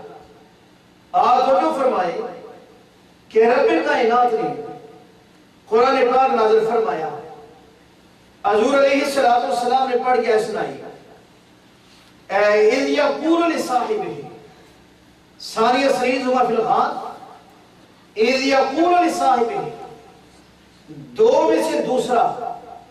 اب دو میں سے دوسرا کون ہے کہ پہلے نبی علیہ السلام سے بعد میں ابو بکر صدیق داخل ہوئے, بعد میں سرکار داخل ہوئے. تو اِذْ يَقُولُ لِصَاحِبِهِ, جب نبی علیہ السلام نے اپنے صحابی سے کہا, ساتھی سے کہا, صاحب سے کہا لا تحزن ان اللہ معنا, غم نہ کر بے شک اللہ تعالیٰ ہمارے ساتھ, اللہ تعالیٰ ہمارے ساتھ. آج میں تو کہتے ہیں جی ابو بکر صدیق تو غار میں چلے تو گئے تو غلطی کر دی, چیختے تھے غار میں. میں کہا استغفر اللہ کہ بد نصیبوں کافروں کو تو ان کی آواز نہیں, تمہیں آج تک آواز آ رہی ہے چیخنے کی, کافروں کو دروازے کے باہر آواز نہیں آئی اور تمہیں آج تک آواز آ رہی. وہ تو سرکار کے گھام میں آنسو آ رہے تھے. اور حدیث میں آتا ہے عرض کیا سرکار ان کی آواز آ رہی ہے. میرے آقا نے فرمایا ابو بکر اگر وہ یہاں سے آ گئے تو ہم یہاں سے چلے جائیں. سیدنا صدیق اکبر فرماتے میں نے دیکھا ایک دریا تھا, اس میں کشتیاں تھیں. فرمایا گام نہ کر, دیکھ اللہ نے راستے بنا رکھے. فرماتے پھر جب میں نے دیکھا اس طرح غار ہے, مجھے پتہ چل گیا اللہ نہ اپنے نبی کو رسوا کرے گا نہ نبی کے ماننے والوں کو رسوا کرے گا۔ اللہ پاک کا وعدہ ہے کہ یوم لا یخزی اللہ النبی والذین آمنوا معہ، اللہ پاک نے فرمایا میرے سونے نبی تیرا رب نہ تجھے رسوا کرے گا نہ تیرے ساتھ ایمان لانے والوں کو رسوا کرے گا، نہ مومنوں کو رسوا کرے گا۔ پکا ہو ایمان تو میرا خدا عزت عطا فرمائے دنیا میں بھی آخرت میں بھی۔ الغرض 3 دن غار کے اندر رہے اور نبی علیہ السلام سے صحبت کا فیض لے رہے ہیں۔ اور یاد رکھنا یہ بات، مرشد ہو کامل اور جب اس کی نظر اٹھ جاتی ہے تقدیر بدل جاتی ہے۔ علامہ اقبال نے کہا تھا کہ نگاہ مرد مومن سے بدل جاتی ہیں تقدیریں، جو ہو ذوق یقین پیدا تو کٹ جاتی ہے زنجیریں۔ نہ تخت و تاج نہ لشکر و سپاہ میں ہے جو بات مرد کلندر کی بارگاہ میں ہے۔ کیونکہ نبی علیہ السلام توجہ لی اور یہ توجہ سرکار نے فرمایا جو اللہ پاک نے میرے سینے میں ڈالا میں نے ابو بکر کے سینے میں ڈال دیا۔ آگے سلسلہ در سلسلہ باتیں چلتی رہی۔ اس دور میں مصنوعی چیزیں کافی ہو گئی ہیں، صحیح امام مرشد کو پہچانا یہ بڑی مشکل بات ہے۔ اللہ سے بس دعائیں کیا کریں۔ بقیہ میں اس رمضان میں جانا چاہتا آپ مجھ سے اس سے زیادہ سمجھدار زیادہ باتیں جانتے ہوں۔ کینیڈا میں آگے دیکھا کہ مولوی سے زیادہ لوگ زیادہ جانتے ہیں باتوں کو، تو اس لیے میں زیادہ چپ بھی رہتا ہوں۔ توجہ فرمائے کہ توجہ سے کام بن جاتا ہے۔ کتابوں میں آتا ہے کہ مولانا روم رحمت اللہ تعالی علیہ ان کا ایک باورچی تھا۔ آپ کے مہمان آ گئے، فرمایا کچھ لے کے آ گیا۔ آپ کو پتا ہے کہ اللہ والوں کا لنگر اللہ والوں کے بارگاہ سے دسترخوان چلتا رہتا ہے۔ باورچی گیا تو وہاں نہ تیل تھوڑا لکڑ تھی، آگ کیسے لگاؤ؟ اس نے اپنی سلوار کو آگ لگائی، اس کی پٹلی جل گئی اور مولانا روم رحمت اللہ نے دیکھا اس نے نافرمانی نہیں کی کہ پٹلی جل گئی۔ آپ اس پر توجہ فرمائی، اس کو سینے سے لگایا۔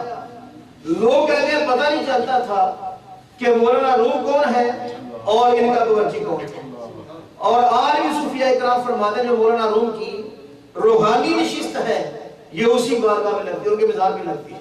واللہ اعلم بالصواب۔ تصوف کی کتابیں پڑھیں تو بات یہ سامنے کھل جائے گی۔ حضرت خواجہ باقی باللہ رحمت اللہ تعالی آپ کو پتہ ہی ہے کون؟ یہ امام ربانی جلد رسانی کی پیر و مرشد ہے۔ امام ربانی کے پیر و مرشد جن کے مزار پہ علامہ اقبال نے حاضری دی اور کہا کہ حاضر ہوا میں مجدد کی لحظ پر زیر فلک لحظ کے مطلع عنوان گردن نہ جھکی جس کی جہانگیر کے آگے اللہ نے کیا جس کو بر وقت خبردار۔ فرمایا کہ یہ وہ قبر ہے، علامہ اقبال نے کہا کہ آسمان سے نوار و تجلیات کی بارش اس پہ ہو رہی ہے، کیونکہ اللہ والوں کی قبریں جنت کے باغ ہوتی ہیں۔ تو ان کے پیر و مرشد تھے امام ربانی کے خواجہ باقی باللہ رحمت اللہ تعالی، ان کا مزار بھی دہلی میں ہے۔ تو حضرت خواجہ باقی باللہ کا ایک باورچی تھا، نان بھائی اس کو بولتے تھے۔ مہمان آ گئے، آپ کو پتا تھا لنگر ختم ہوا ہے، آپ نے نان بھائی کوئی مہمان جو ہے یہ بھوکا نہ جائے، جیسے بھی ہو سکتا ہے انتظام کرو۔ نان بھائی نے لنگر سے جیسے ہو سکا کچھ لے کے آیا اور خواجہ باقی باللہ راضی ہو گئے۔ اور یہ کہ کبھی کبھی وقت ہی نگاہ ہوتی ہے، بس ایک پڑھ جائے تو پڑھ جائے۔ آپ نے فرمایا مانگ کیا مانگنا ہے؟ کہنے لگا کہ مجھے باقی باللہ بنا تھا۔ فرمایا اپنے سید سے زیادہ مانگ لیا، تم برداشت نہیں کر سکتا۔ عرض کیا نہیں حضرت دینا تو یہ تو باقی پہ رہنے تو بس میں روٹیاں پکاتا ہوں اور لنگر لوگ کھاتے ہیں، دینا تو کچھ دینا ہے تو مجھے باقی باللہ بنا دو۔ آپ نے فرمایا چل اندر۔ جب اندر گئے آپ نے توجہ ڈالی اور سینے سے لگایا، آپ وہ جو نان بھائی تھا اسے تڑپنا شروع کر دیا۔ کتابوں کے اندر لکھا ہوا ہے کہ آدمی پہچان نہیں سکتا تھا کہ ان میں خواجہ باقی باللہ کون ہے، نان بھائی کون ہے۔ بس اسی سے ایک پہچان ہوتی تھی کہ خواجہ باقی باللہ وہ تو اسی طرح تھے، لیکن نان بھائی مدہوش تھا اور 3 دن تک بے ہوشی کے حال میں رہے، اسی میں وصال ہو گیا، انتقال ہو گیا۔ یہ ہے اللہ والوں کی توجہ۔ اب میں بات کرنے لگا ہوں ایک اور بھی، یہ توجہ جانوروں میں بڑھ جاتی ہے۔ اصحاب کہف کے کتے کا واقعہ نہیں آپ نے سنا؟ چلو اس کو چھوڑ دیں، وہ پہلی امت کی بات ہے۔ اس امت میں یہ بات کس نے لکھی ہے؟ توجہ رکھیں، بات کو کاٹنا نہیں، آگے پیچھے نہیں کرنا، پوری بات توجہ سنیے۔ یہ بات لکھی ہے مولانا اشرف علی تھانوی صاحب نے، ایک دو پیر و مرشد حاجی امداد اللہ مہاجر مکی رحمۃ اللہ تعالی علیہ، انہوں نے بھی یہ بات لکھی ہے۔ وہ بات کیا ہے؟ کہہ رہے جنید بغدادی رحمۃ اللہ تعالی، کون جنید بغدادی؟ جن کو دادا صاحب نے سید الطائفہ لکھا ہے کشور محجوب شریف میں، سید الطائفہ۔ یہ جب بیٹھتے تھے نا تو ایک کتا بھی آگے پیچھے بیٹھ جاتا تھا۔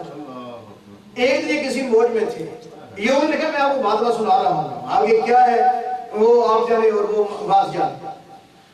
کتا بھی آ کر بیٹھتا تھا تو کہتے ہیں کہ جنید بغدادی نے اس طرح کتے کی طرف دیکھا تو کتا بھی اس طرح ہلا جلا، اور بعد میں کہتے ہیں 20-30 کتے وہ جہاں بیٹھتا تھا تو زانو اس کے پاس بیٹھ جایا کرتے تھے۔ یہ کیا ہے؟ وہ جانے اور وہ جانے۔ میں نے کو بات سنا دی، تو اس طرح جو جانور ہوتے ہیں ان کی کیفیت بدل جاتی ہے۔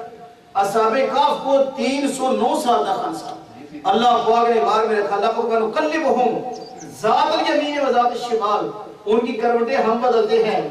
تو جوڑ کے لڑ ایک جانور لگا ہے کتا، اس کی کروٹ بھی خود میرا خدا فرماتے ہیں وَقَلْبُهُمْ بَاسِطٌ ذِرَاعَيْهِ بِالْوَسِيلِ، وہ کلائیاں بچھا کے گھر کے دانے میں دروازے پہ بیٹھا ہوا، اس کا ذکر بھی آ گیا۔ تو حضرت سیدنا صدیق اکبر 3 راتیں، اور یہ غار والی رات جو ہے توجہ نہیں سرکار دو عالم صلی اللہ علیہ وسلم سے جب باہر نکلے تو مسلم شریف کے اندر آتا ہے، آدمی تھا نام اس کا سراتا، اس نے پیچھے سے گھوڑا دوڑایا، حضرت سیدنا صدیق کے حضور پکڑے گئے کیونکہ پیچھے سراقہ آ گیا اور گھوڑا اس کا بہت تیز گھوڑا اس کا۔ حضور علیہ فرمایا غم نہ کر، آگے چلے۔ جب وہ قریب آیا اس کا گھوڑا زمین میں دلسا، ٹھوکر کھائی گرا دلسا، کہنے لگا کہ مجھے دعا کرو کہ میں بچ جاؤں تو میں واپس چلا جاتا ہوں۔ نبی علیہ السلام نے دعا فرمائی لیکن اس کو اثر نہ ہوا، پھر پیچھے بھاگا تھوڑی دیر کے بعد، پھر اس کا گھوڑا زمین دلسا یہاں تک کہ آگ نکلی زمین سے۔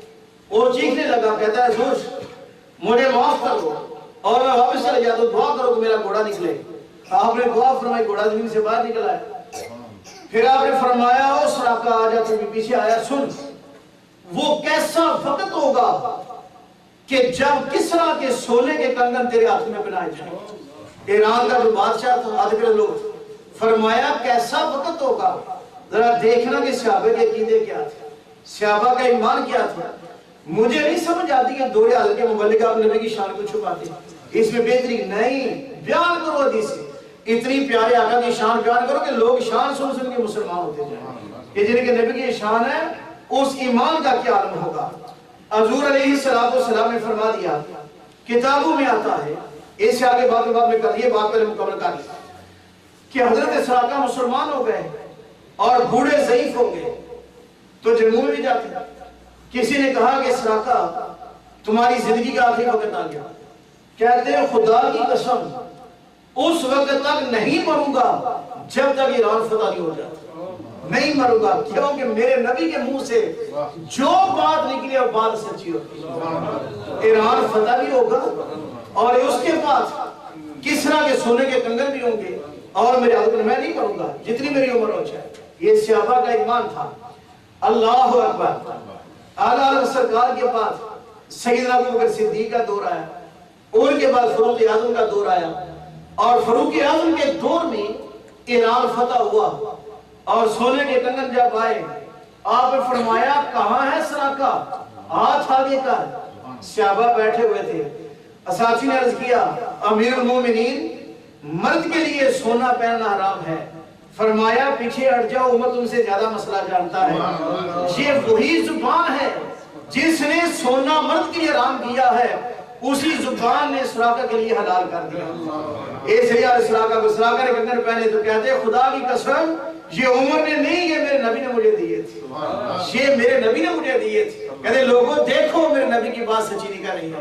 آگا سراقہ واپس چلے گئے، حضور علیہ السلام کے ساتھ ابو بکر صدیق ہے، غار سے سفر آگے جا رہی، رات سے معبد کی جھوپڑی آ گئی.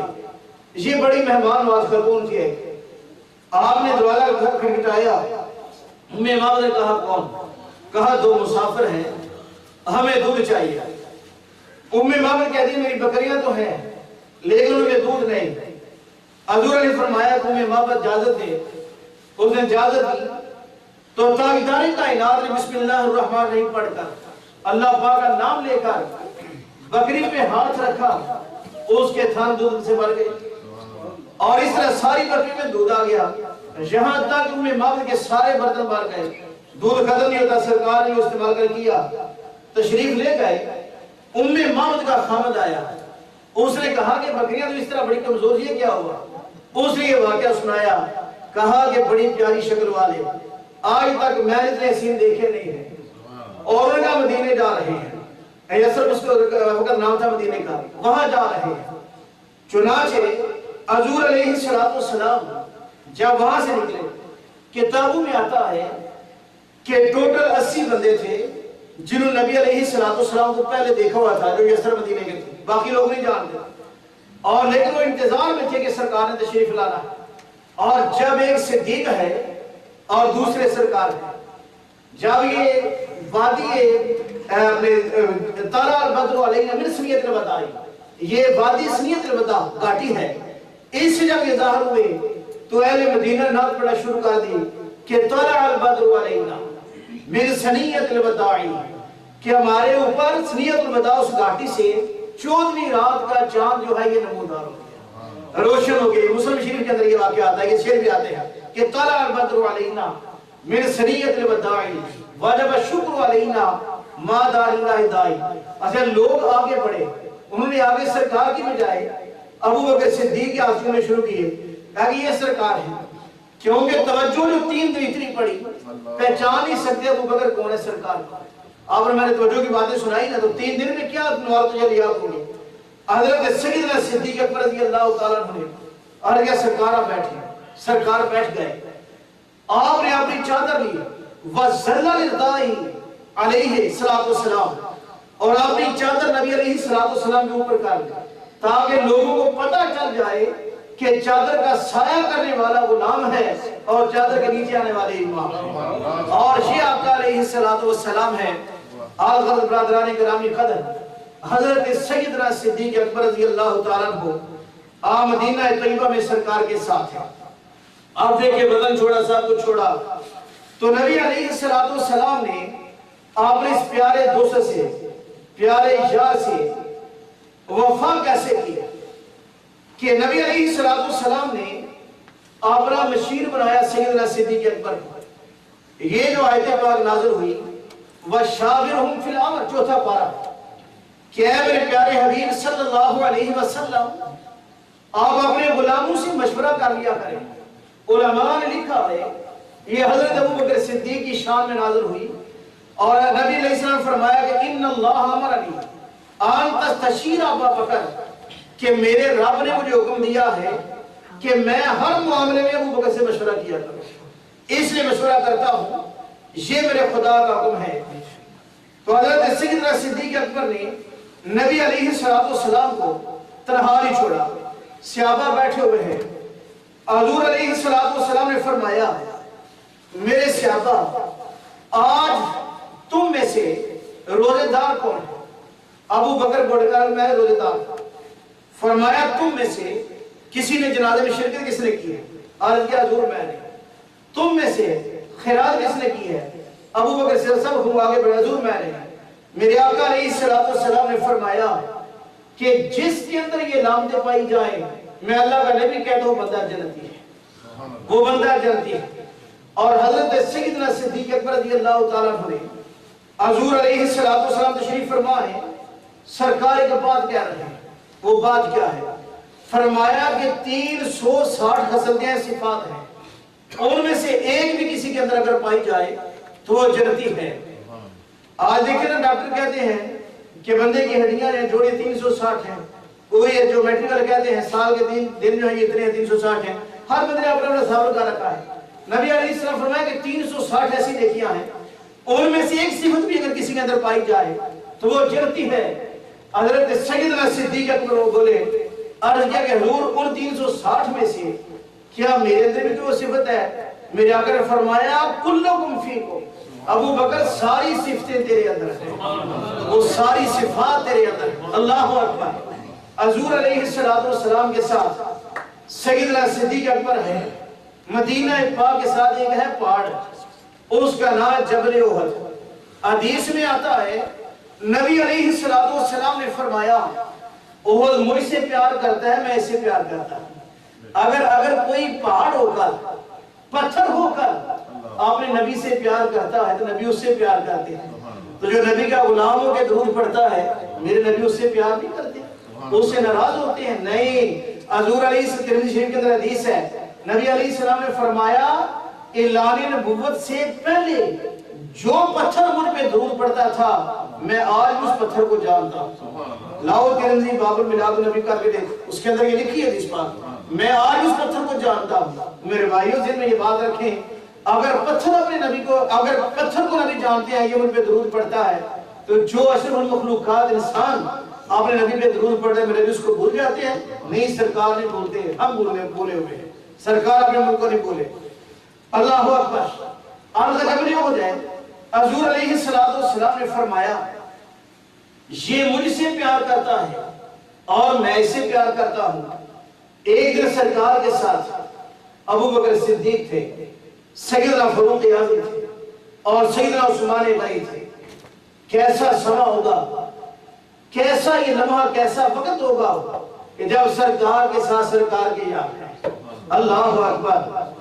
اسی کسی شاعر نے کیا خوب کہا، شاعر کہتا ہے کہ جب حسن تھا ان کا جلوہ نما انوار کا عالم کیا ہوگا، جب حسن تھا ان کا جلوہ نما انوار کا عالم کیا ہوگا، بن دیکھے فدا ہے ہر کوئی دیدار کا عالم کیا ہوگا، ربول پہلے بن دیکھے فدا ہے ہر کوئی دیدار کا عالم کیا ہوگا، قدموں پہ جبیں کو رہنے دو چہرے کا تصور مشکل ہے، جب چاند سے روشن ایڑی ہے رخسار کا عالم کیا ہوگا، اللہم صلی علی سیدنا و مولانا محمد، جب کہ شب خدمت میں ان کے تھے ابو بکر عمر عثمان و علی، جس وقت تھے خدمت میں ان کے ابو بکر عمر عثمان و علی، اس وقت رسول عربی کے دربار کا عالم کیا ہوگا، ایک سمت علی ایک سمت عمر صدیق ادھر عثمان ادھر، ان جگمگ جگمگ تاروں میں مہتاب کا عالم کیا ہوگا، اللہم صلی علی سیدنا و مولانا محمد۔ میرے آقا علیہ السلام کے ساتھ یہ دوسرے تھے، آپ جبل احد میں تشریف لے گئے اور جبل احد میں خوشی منائی، الہ اس طرح دیش میں تھا ہلا شاید جبل احد ہلا، حضور علیہ السلام نے اس پر آپ نے پاؤں سے ٹھوکر لگائی، فرمایا رک جا، تیرے اوپر ایک نبی ہے، ایک صدیق ہے، دو شہید ہیں۔ بڑے سیاستہ کی حدیث ترمذی پڑھے، اس میں لکھا ہوا، مشکات میں لکھا ہوا، نبی علیہ السلام دو شہید ہیں، ایک صدیق ہے، عمر عثمان ادھر تھے، اور صحابہ کا یہ ایمان تھا ہماری موت کیسے آئے گی ہمارے نبی اس کو بھی جانتا ہے، ورنہ صحابہ یہ کہہ دیتے کہ حضور آپ کو کیا پتا، نعوذ باللہ، جیسے کہ آپ کا نبی کو تو اپنا نہیں پتا، استغفر اللہ، توبہ کرتا ہوں کو آتا ہے، تمہیں قرآن پڑھ کے یہ پتا تمہیں پتا چل گیا کہ نبی کو اپنا پتا نہیں، تمہیں قرآن پڑھ کے یہ سمجھ آئی نا، بالکل کوئی ترجمہ یہ نہیں ہے۔ تو آپ تمہیں سمجھاؤ ترجمہ کیا؟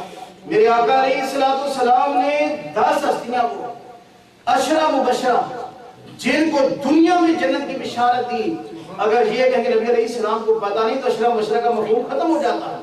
اور ان عشرہ مبشرہ میں سے توجہ فرمائے، حضرت سیدنا سعد بن ابی وقاص، عبد الرحمن بن عوف، حضرت زید، حضرت طلحہ، حضرت عثمان، یہ وہ ہستیاں ہیں، یعنی 6 تو وہ لوگ ہیں جن کو ابو بکر صدیق نے مسلمان کیا تھا، جن کی تبلیغ سے یہ مسلمان ابو بکر صدیق کی یہ شان ہے۔ ان عشرہ مبشرہ میں دیکھیں، اور میرے آقا علیہ السلام نے فرمایا کہ آج رات میں نے خواب دیکھا ہے کہ نبی جا رہے، کچھ نبی تو وہ ہیں جن کے ساتھ ایک امتی ہے، بعض وہ ہیں جن کے ساتھ 2 امتی ہیں، بعض وہ ہیں کہ جن کے پاس ایک بھی امتی کے لیے بیچارے جا رہے ہیں۔ ایک میں نے لوگوں کا جمع غفیر دیکھا، میں نے کہا یہ کون ہے؟ تو جبریل امین نے عرض کیا کہ حضور یہ ساری آپ کی امت جا رہی ہے۔ میرے آقا نے فرمایا کہ 70,000 ایسے ہوں گے جو بغیر حساب کے میری امت میں جنت میں جائیں۔ میرے آقا تو یہ شان تھی، یہ خوشخبریاں دے رہے ہیں کہ نبی کی یہ شان۔ الغرض میرے بھائی وقت گزرتا گیا، حضور علیہ السلام نے یہ ایک خوشخبری سنائی۔ ایک دن سرکار مسجد پاک سے باہر نکلے، آپ کے دائیں ہاتھ میں ابو بکر صدیق کا ہاتھ تھا اور بائیں ہاتھ میں فاروق اعظم کا ہاتھ تھا۔ اس طرح صحابہ کا جمع غفیر تھا۔ ان جگمگ داروں میں مہتاب غالب کیا ہوگا؟ میرے آقا نے فرمایا سنو میرے صحابیوں، ہاکذا نبعث یوم القیامہ، جس طرح آج ہمیں اکٹھا دیکھ رہے ہو، کل قیامت والے دن اسی طرح ہم اکٹھے اٹھائے جائیں۔ اور ام المومنین نے خواب دیکھا عائشہ صدیقہ نے کہ رضی اللہ تعالی عنہا جزاک اللہ، کہ ایک چاند اور 2 ستارے اور یہ گھر میں اترے۔ نبی علیہ السلام سے عرض کیا حضور میں نے یہ خواب دیکھا۔ میرے آقا نے فرمایا عائشہ دنیا کے بہترین 3 انسان تیرے گھر میں دفن ہیں، اور وہی اجرا ہے گنبد خضرا، سیدہ عائشہ صدیقہ والا اجرا ہے۔ اور جب حضرت حضور علیہ السلام کا رمضان کا وہاں بنا اور سیدنا صدیق اکبر کی قبر وہی بنی، آپ دیکھیں وہی حدیث ہم اکٹھے اٹھائے جائیں گے تو سیدنا فاروق اعظم کی قبر وہی بنی۔ ایک آدمی نے کہا کہ دیکھیں جی 6 ماہ کے بعد حضرت سیدہ فاطمہ کا وصال ہو گیا تھا، سرکار کے وصال کے بعد، تو بیٹی زیادہ حقدار ہے یا یہ دوست؟ میں نے کہا تمہارے دماغ میں فطور ہے، مسئلہ نہیں، بات سمجھو بات کیا۔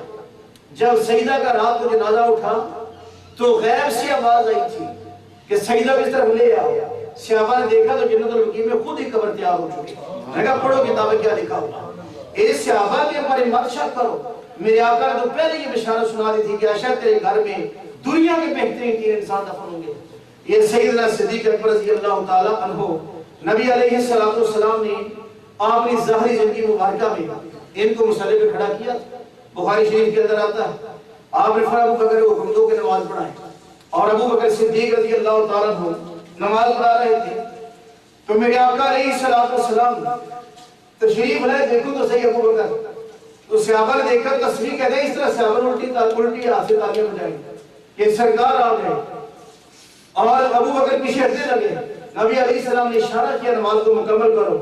یعنی صحابہ کا یہ ایمان نہیں تھا کہ نبی کو دیکھیں تو نماز جاتی ہے، نہیں، ادائے دید سراپا نیاز تھی تیری، انہی کو دیکھتے رہنا یہ نماز تھی۔ تیرا امام بے حضور، تیری نماز بے سرور، ایسے امام سے گزر ایسی نماز سے۔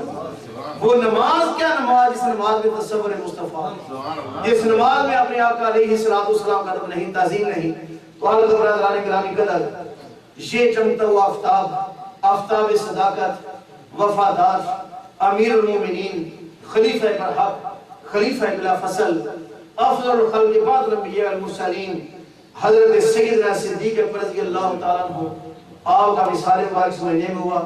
تو آج کے درس قرآن مجید میں یہی دوستوں سے مشورہ بھی ہوا، اور میں نے بھی بہتر سمجھا کہ ہمارے دوست جو ہیں یہ ایک ہمارے اندر کمی یہ ہوتی ہے کہ ہم آتے ہیں اینڈ پہ بیٹھنے کے آخر پر نہ پتہ ہے کہ کیا ہوا ہے نہ آخر پتہ ہے کیا ہوا ہے، بس آئے اور گلے گلے چلے گئے، نہیں پتہ علم سننا، علم کو پھر یاد رکھنا، اپنے اندر یہ خصلت پیدا کر یا تو پیدا کریں۔ کتنی آیاتیں تو یاد گزری، حدیثیں گزری، اگر آدھی بات بھی یاد رہ جائے میں سمجھتا ہوں کہ انسان کے لیے وہ کافی ہے۔ اللہ تعالیٰ مسلم توفیق عطا فرمائے۔ تو میرے خیال میں شاید مجھے اگر غلطی نہیں لگ رہی تو یہ بھائی بیٹھے ہیں، بالکل تشریف لائیں، بالکل سے نہیں اچھا آپ کہتے ہیں کہ شکل اگر کو نا بڑے پیارے نام فرام ایسا شاید ہوا ہم نہ سن رہے تھے۔ تو جتنی باتیں ہوئی ہیں آپ میں سے اگر کسی بندے نے کوئی اعتراض ہے، کوئی سوال ہے تو آپ نے نا کیا بولتے ہیں کہ اس گفتگو کی حالت میں رہتے ہوئے آپ کوئی اگر ویسے کوئی شرعی مسئلہ پوچھ رہے تو آپ اجازت پوچھ سکتے ہیں، اس کو اچھا دعا مانگتے ہیں۔ میرا ایک سوال جی بسم اللہ۔ مولانا صاحب اتفاق ہوا تھا جانے کا مدینہ شریف جی لاسٹ جی ایئر، اور اللہ تعالیٰ ہر ایک نصیب کا وہاں پہ نبی پاک صلی اللہ علیہ وسلم کا روزہ مبارک ہے، حضرت ابوبکر صدیق جی اور ہم نے مزاروں کا سفر کیا پاکستان میں بھی، میں لاہور سے ہوں تو دادا صاحب وہاں بھی جاتے رہے، تو کیا وجہ ہے کہ ہم لوگ جو ہے جس طرح سے ہم لوگ مزاروں پہ جاتے ہیں وہاں پہ ٹریٹ کرتے ہیں قبروں کو، وہ بالکل برعکس تھا جو کہ ہم نے وہاں دیکھا، تو اس کے بارے میں آپ کیا؟ دیکھیے بھائی پہلی بات تو یہ ہے کہ ہمیں جب بھی مزار کی حاضری دینی ہے نا تو جتنی شرعی سردیاں ان کو پیش نظر رکھنا ہے۔ باقی امت نصیبی سے کئی امور میں اختلافات ہیں، ان باتوں کو اگر ہم چھیڑتے جائیں کرتے رہیں تو باتیں لمبی ہوتی جائیں گی۔ مزارات میں ڈور ڈپٹے کرنا یا ان کو سجدے کرنا، ٹھیک ہے، یہ سب حرام کام ہے، ناجائز کام ہے، نہیں کرنے چاہیے، ہمارے مسئلے میں اس کی اجازت نہیں ہے۔ لیکن کیونکہ ہماری عوام جاہل ہے وہ ہماری بات سنتے مانتے بھی نہیں ہیں۔ اگر کوئی دوست گزار کے بیٹھے تو ہمارے شہر میں ایک مزار ہے کام والی سرکار کا، اس پر اتنی ہندوانہ رسومات کرتے ہیں اور پوری سنی علماء نے کوشش کی کہ اس کی طرف قربانی کیا جائے، جو ڈولکیاں اٹھاتے ہیں اوپر سروں پہ ڈولکیاں ڈانس کرتے آتے ہیں، مرد عورتوں والے کپڑے پہنے ہیں، عورتیں ڈولکیاں بھی ڈانس کر رہی ہیں، یہ حاشا وکلا کسی بھی عالم دین کبھی کی تائید نہیں کی، ناس میں ہے۔ لیکن کیا ہے کہ سب جو آتے ہیں یہ ہمارے اوپر سے باتیں ہیں، کوشش جہاں تک ممکن ہوتا ہے نبی علیہ الصلوۃ والسلام کے فرمان کے مطابق کہ جب کوئی برائی دیکھو تو اپنے ہاتھ سے روکو طاقت سے، نہیں تو زبان سے روکو، نہیں تو دل میں اس کو برا جانو کہ یہ ذہن ہے، یہ باتیں ٹھیک۔ باقی رہا علماء کرام کا، اپنے صوفیاء کرام کا وزارت میں حاضری دینا، ان سے فیض و برکات حاصل کرنا، بالکل امت کے اندر یہ چیز ہے، اور کثرت سے علماء کرام جو ہیں وہ صوفیاء کرام جو ہیں یہ برکات فیض و برکات حاصل کرتے رہے۔ اور یہاں مدینہ طیبہ میں بھی بالکل مزارات تھے، آپ یوٹیوب پہ جائیں اور جنت البقیع کو کلک کریں 1925، ٹھیک ہے، اس پہ آئیں تو آپ کو بالکل مزارات نظر آئیں گے، اور اس کے پھر بعد آپ تاریخ پڑھنا شروع کر دیں تو آپ کو بڑے اللہ کے ولی نظر آئیں گے، کہا کہ میں نے علی ماشاء کے مزار پہ حاضری نے یہ فیض حاصل کیا، میں نے حضور علیہ السلام کی مزار سے یہ فیض لیا، یا غزوہ احد کے مزار یہ فیض لیا۔ تو یہ ایک نظریاتی تقسیم برکت ہے مثلاً جو اس موجودہ حکومت کے دور میں اس کو زیادہ پروان چڑھا دیا گیا۔ اپنے ملکوں میں جہالت کو چھوڑ دیں تو وزارات کی جو حاضری ہے یہ الحمدللہ آپ تذکرۃ الاولیاء کتاب کو پڑھیں، اس میں آپ کو کئی صدیوں پرانا دادا صاحب کا نام ہے رحمۃ اللہ تعالی علیہ، تو 970 سال ہو گئے ہیں آپ کی وصال مبارک کو، ٹھیک ہے، 900 آپ کا کوئی خلیفہ نہیں ہے، کوئی آپ کی اولاد نہیں ہے، بس ایک کتاب ہے کشف المحجوب، اس کا باب نمبر 11 پڑھ کے دیکھیں، اس میں آپ لکھتے ہیں کہ جب بھی مجھے کوئی پریشانی لاحق ہوتی ہے تو میں حضرت خواجہ باجید بستانی رحمۃ اللہ تعالی ان کے مزار پہ حاضری دیتا ہوں، اللہ تعالیٰ میری پریشانی کو دور کر دیتا ہے، ٹھیک ہے۔ اسی میں کشف المحجوب لکھتے ہیں کہ جب پہلی دفعہ مجھے نبی علیہ السلام کی زیارت دی تو میں دمشق میں حضرت بلال حبشی کے مزار بیٹھا ہوا تھا، ٹھنڈی ٹھنڈی ہوا چلی، میری آنکھیں بند تھیں تو مجھے نبی علیہ السلام کا دیدار ہو گیا، زیارت ہو گئی۔ تو اس طرح بزرگان دین سے فیض لینا یہ تو کیا ایک مسئلہ اور عقیدہ ہے، لیکن جو جہالت ہے میں نے پہلے دی تھی، جو نجائز کام ہے وہ نجائز ہے۔ دیکھیں مثال کے طور پہ اگر سر میں درد ہو تو سر کو اتارنا تو نہیں ہے، اس کے لیے علاج کرنا ہے، ناک میں مکھی بیٹھ جائے تو ناک کو کاٹنا تو نہیں ہے، اس مکھی کو اڑانا ہے۔ تو اس طرح ہمیں مزارات کا جو شرعی طریقہ اس کو اپنانا ہے، نہ کہ یہ کہ بالکل اس بات کو ختم کر دیں کہ حاضری نہ دے سکے یا کوئی جا نہ سکے یا رہ نہ سکے، یہ باتیں نہیں ہیں۔ تو اس میں امت افراد و تفرید کا شکار ہے، دعا کر کے اللہ تعالیٰ امت کو صحیح بات کہنے کی اور متعین کی توفیق عطا فرمائے، ٹھیک۔ جی صرف دیکھیے میں نے آپ کو بتا دیا نا کہ علماء بھی ڈانس کر رہے ہیں، علماء تھوڑا ڈانس کر رہے ہیں، جو لوگ ڈولیاں لے کے جاتے ہیں علماء تھوڑا جا رہے ہیں، جو پورے شہر میں ڈن ڈن ڈن ڈن کر رہے ہیں علماء تھوڑا کر رہے ہیں، علماء تو روکتے ہیں. لیکن مسئلہ یہ ہے کہ علماء کی بات آپ نے تو دیکھا اپنے ملک کے اندر کہ ایک عالم دین اگر الیکشن پہ کھڑا ہوتا ہے اس کو مسجد میں جواب ہو جاتا ہے. تو یہ تو ہماری کیفیت ہوتی ہے. تو اس میں ہم کس بات پہ آپ دیتے ہیں کہ اس میں علماء کو بالکل روکنا چاہیے، اور علماء روکتے ہیں اور بات کہتے ہیں کرتے ہیں، بات جو حق سچ کی بات وہ کرتے رہتے ہیں. بات اور کوئی دن میں سوال ایک اور ہے، یہ جو نبی کرام یوسف علیہ السلام کے بارے میں جو موویز وغیرہ یوٹیوب پہ جا رہی ہیں، ان کو دیکھنا جائز ہے؟ دیکھیں شاہ صاحب مسئلہ یہ ہے کہ انہوں نے سب یہ خود ہی بنائی ہوئی ہیں. اگر اس کے اندر کوئی غلطی یا کفریہ بات آتی ہے تو اسے وہ میں کاٹ دینا چاہیے، ڈیلیٹ کر دینا چاہیے. تو اگر ویسے مطلب ہے کہ ایک اسٹوری کے طور پر بنائی ہے تو میرے خیال میں بچوں کو دکھا دینی چاہیے تاکہ ان کے ذہن میں اپنی اسٹوری آ رہی ہے، اس میں کوئی گستاخی کا عنصر نہیں ہوتا. اس میں کچھ کافی ایسی چیزیں جو ہے نا ان کو ڈیلیٹ کر دینا چاہیے. یہ تو مسلمان ہیں، ہمیں سمجھ جائے کہ اگر کوئی ایسی غلط بات ہے تو اس کو ختم کر دی جائے گی. اگر ٹھیک ہے ویسے سیدھے اسٹوری کی میں نے ایک دو مووی دیکھی ہے کہ ان میں اسٹوری بنائی ہوتی ہے مذہبی اسٹوری، تو اس میں ٹھیک ہے مطلب کوئی اتنی خاص بات نظر نہیں ہے. اور بچوں کو یہ جو بچے ہیں دین کو بڑی آسانی سے ہم اپنا ورثہ جو ہے منتقل کر سکتے ہیں اگر غلط بات اس کو نکال دیں چاہیے. جی لیکن علامہ صاحب اس میں وہ جو انبیاء کرام کے جیسے کوئی اداکار ہے جی وہ ان کو ان کے وہ تو گستاخی ہوگی نا، ان کی جگہ میں ادا کریں گے، وہ تو گستاخی صحیح نہیں ہے یا ان کو نہیں صحیح ہے، ان کو نکال دینا چاہیے، ڈیلیٹ کر دینا چاہیے. وہ تو گستاخی آ گئی نا، وہ تو حقیقت ہی ختم ہوگی نا. اور میں نے کہ امام غزالی نے لکھا ہے کہ جناب زلیخا کی شادی ہو گئی تھی یوسف علیہ السلام کے ساتھ، پھر ان کی اولاد بھی ہوئی تھی. اور زلیخا بھی آج کے ضرور ہوئی واقعہ ضرور ہے، لیکن ان کا جو خامد تھا عزیز مصر وہ مرد نہیں تھا، تو اس لیے زلیخا بالکل کماری تھی. اللہ پاک کو پاک دامن رکھا ہوا تھا. بس یوسف علیہ السلام کی شک کرنا بھی اسی بات نہ دی. امام غزالی لکھا ہے کہ ان کی شادی ہوئی، پیدا اولاد ہوئی تھی ان سے، تو ہمیں ان کی توہین نہیں کرنی چاہیے. ٹھیک ہے واقعہ یہ ہے، واقعہ ہے، وہ سب کچھ ہے، لیکن ان کی بے ادبی نہیں ہمیں کرنی چاہیے، بات بالکل ٹھیک رکھنی چاہیے. جی ایک چھوٹے کے موقع کا جب سنتے تھے اہل تشیع کی محفل میں جس طرح کہ نعرہ حیدری یا علی، اب آگے مطلب ابھی یہاں پہ آگے تقریباً کہ یہاں پر بھی ہمارے جو لوگ ہیں مسجدوں میں مطلب دوسرے نعروں کے ساتھ یہ نعرے لگاتے ہیں، تو یہ نعرے کی کیا حقیقت ہے اور مطلب صحیح ہے کہ نہیں ہے؟ دیکھیں یہ ہم نے بچپن میں سنا تھا تو اہل تشیع کی پاکستان کی زیادہ تشریح نہیں، اگر آپ نے اہل سنت کی مجلسوں کیا ہے نعرہ حیدری بالکل لگتا تھا، نعرہ تکبیر، نعرہ ساتھ، نعرہ حیدری لگتا. اور آپ نے اگر پاکستان کی آرمی کو دیکھا ہے تو وہاں بھی یہ نعرہ لگتا ہے، نعرہ حیدری. اکثر کی آرمی میں ابھی بھی لگتے ہیں. ہاں جی کچھ دیر میں بند ہوا تھا لیکن ابھی پھر جاری ہے، لگتا ہے مسلمانوں اپنے اہل سنت کی مجلس میں بھی لگتا ہے. اس میں کوئی اہل تشیع کا یہ نہیں ہے کہ بھائی اہل تشیع قرآن پڑھے تو ہم نے قرآن نہیں پڑھنا ہے. حضرت علی کا مقام ان کی شان بھی برحق ہے، الحمدللہ ہم ان کے ماننے والے ہیں، ہم ان کا ادب احترام کرتے ہیں. اگر کبھی کسی موقع مجھے کوئی موقع ملا حضرت علی المرتضیٰ کی شان پہ گفتگو کرنے کا تو اب دیکھیں گے کہ ہمارا ایمان کیا ہے. تو اس لیے جو اہل سنت کا نظریہ ہے نا اس کے اندر نعرہ رسالت بھی ہے، نعرہ حیدری بھی ہے. اور اب اس دور میں کیونکہ یہ زیادہ شیعہ سے مناسبت ہوتی تھی تو نعرہ تحقیق جو ہے نا یہ بھی سنی علماء کی وجہ سے نعرہ تحقیق اور ہاتھ جاری ہوتا ہے کہ نبی علیہ السلام کے سارے صحابہ جو ہے یہ ہاتھ ہو سکتے ہیں. تو نعرہ حیدری سے کوئی یہ نہیں کہ آدمی نعوذ باللہ شیعہ ہو جاتا ہے، ایسی بات ہے، کوئی ایسی بات نہیں. ہمارا جو ابو بکر صدیق کی شان میں آپ نے سنا ہے اس کے بعد کوئی شک والی بات نہیں پائی جاتی. تو ویسے بھی کسی کے بارے میں گمان بھی غلط کرنا گناہ ہوتا ہے جب تک آپ خود نہیں سن لیتے. بیسک اس کی یہ ہے کہ لوگوں میں جوش و خروش پیدا ہوتا ہے. ٹھیک ہے، یعنی کہ جس طرح مطلب کہ نعرہ لگتا ہے لوگوں میں جو جوش و خروش آتا ہے، بس اس کی بیس کی یہی ہے. اس کے سوا ہمارا کیونکہ پاکستان سے ہی کانسیپٹ بنا ہوا ہے نا، مطلب یہاں کے نہیں بتا رہا ہوں، پاکستان سے کانسیپٹ بنا ہوا ہے کہ بھائی جس طریقے سے اہل تشیع ہے نہیں. ابھی آپ کیا تو وہ ہمارے مطلب دماغ میں کانسیپٹ ہے، تو اس وجہ سے اس کو میں نے آج کل تو ہر چیز جو ہے نا یوٹیوب مل جاتی ہے نا. آپ کسی بھی مطلب ہے کہ جیسے کہ لگائیں نا تو کسی بھی مطلب سنی کانفرنس کر کے لگا لیں تو آپ کو ملے گا نعرہ لگتا ہو. اور بڑے بڑے جگہ پرانے علماء بیٹھے ہوئے. مسئلہ تو یہ ہے کہ اگر قرآن پاک ہمارا کوئی متزل تو نہیں ہے، کوئی ایمان کا حضرت نہیں ملک اور رضی اللہ عنہ کو ہم نہیں مانتے، شیعہ زیادہ مانتے ہیں. نہیں مطلب ایسے ہی